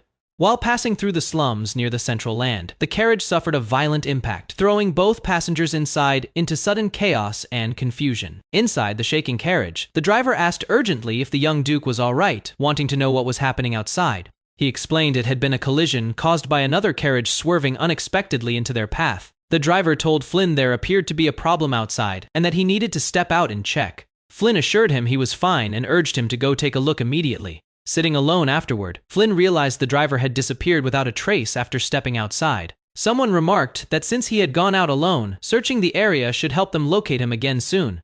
Back in the present, Pale grabbed the driver by the collar, furious that he had left the young Duke unattended inside the carriage. The driver apologized desperately, explaining he trusted the escort forces stationed outside completely. Riding toward the scene, Pale stared out the window uneasily, troubled that the incident had happened specifically in this poor district, on the outskirts of the Central Land. He wondered whether vagrants had deliberately targeted the young Duke. Multiple carriages rolled to a stop at the location. Escort forces gathering around the wreckage as the group finally arrived at the site. Tension hung heavy in the air as everyone prepared to investigate further. Pale rushed forward from his carriage, demanding to know where the person responsible for the accident involving the young Duke's carriage could be found. A hesitant voice began to answer, though the words trailed off uncertainly. In the shadows of the ruined district, a figure looked up sharply, remarking that of all places, this was where they would meet again. Addressing Talon directly with unsettling familiarity, a carriage rolled to a stop as a man stepped down. informing the boy waiting nearby that their coachman had been injured in the accident and needed treatment right away. The boy turned at the sound of footsteps, uncertain, and called out to him, addressing him only as brother. The man straightened his collar and spoke with a calm, calculating tone, suggesting that since circumstances had shifted, this was the perfect moment to test the fetus ducal house's medical skills early, before anyone expected it. Elsewhere, a young man with glasses and messy green hair recoiled in shock at what lay before him, demanding to know what was happening and what anyone thought they were doing. His voice sharp with alarm. A caption marked the moment as 30 seconds before Flynn vanished. Inside a carriage, Pale sat quietly, fidgeting and wondering aloud when Flynn would finally return, his patience wearing thin as the silence stretched on. Through the carriage window, 2 ragged boys pressed their faces against the glass, staring in with wide, hungry eyes. Pale studied them and wondered if these were the vagrant children he had only ever heard stories about. Curious rather than afraid, Pale lifted his hand and gave a small wave, asking quietly whether they would respond if he greeted them, then called out a hesitant hello and asked who the 2 of them were. No response came. The boys, Seiya among them, flinched at the sound of approaching footsteps. One shouted for Seiya to run, warning that people were coming, panic flashing across both their faces as they prepared to bolt. The 2 boys sprinted through the narrow street, kicking up dust behind them. Something small and dark tumbled loose from one boy's pocket, rolling across the ground until it stopped, revealing itself to be nothing more than a carved wooden figure. Back near the carriage, a voice called out for the knights, announcing that someone had been injured and needed help immediately. Armored footsteps answered at once, a knight confirming the order with a sharp reply directed at Lord Pale. Pale leaned forward, drumming his fingers and murmuring to himself that whatever was happening outside was taking far longer than he had expected, his patience thinning as the minutes dragged on without explanation. Slipping quietly from his seat, Pale wondered if it would really be fine to leave his spot for just a moment, gazing out at the sunlit rooftops and narrow lanes of the town stretching before him. Nearby, a small figure lay collapsed on the ground beneath the carriage wheels, motionless as footsteps rushed toward the scene, the sudden commotion breaking the quiet street into chaos. A fist shot forward with force, striking through the air, and a young man rose afterward with steady eyes and a determined expression, standing firm despite the tension still hanging around him. In a rundown shelter, a stammering voice asked whether they would really manage to get money doing what they had planned, worry creeping into every word as the boy peered through a cracked wooden shutter. Inside the shelter, one boy recalled how Jill had once bumped into a noble lady who discarded her shawl simply because it had gotten dirty, prompting the question of whether the same trick might work on them. Another boy hesitated, stammering that things were not so simple, reminding the others that they had been caught pickpocketing before and beaten badly for it, fear still lingering behind his words. His companion pressed back, arguing that the knights in armor this time would not stop at mere beating and could kill them if caught. Still, he insisted that starving to death slowly was no better than the risk. Alone for a moment, Pale peered around a wooden post, quietly questioning whether people could truly starve to death here and whether there was really nothing anywhere left for them to eat. One boy declared that he would go alone this time, ordering the other to keep watch from a distance. His companion protested immediately, demanding to know why he always insisted on going by himself.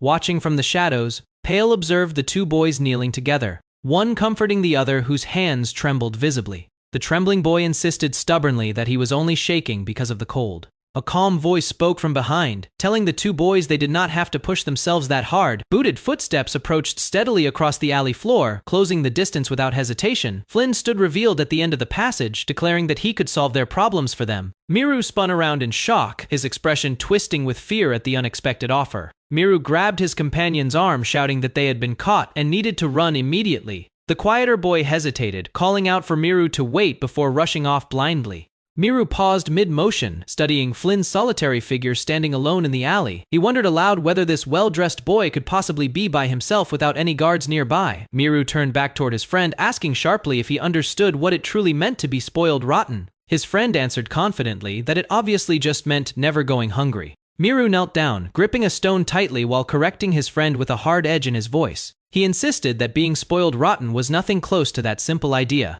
Miru raised the stone, declaring that today he would teach what the phrase truly meant. Flynn watched him with quiet curiosity, tilting his head slightly as he waited to see what would happen next.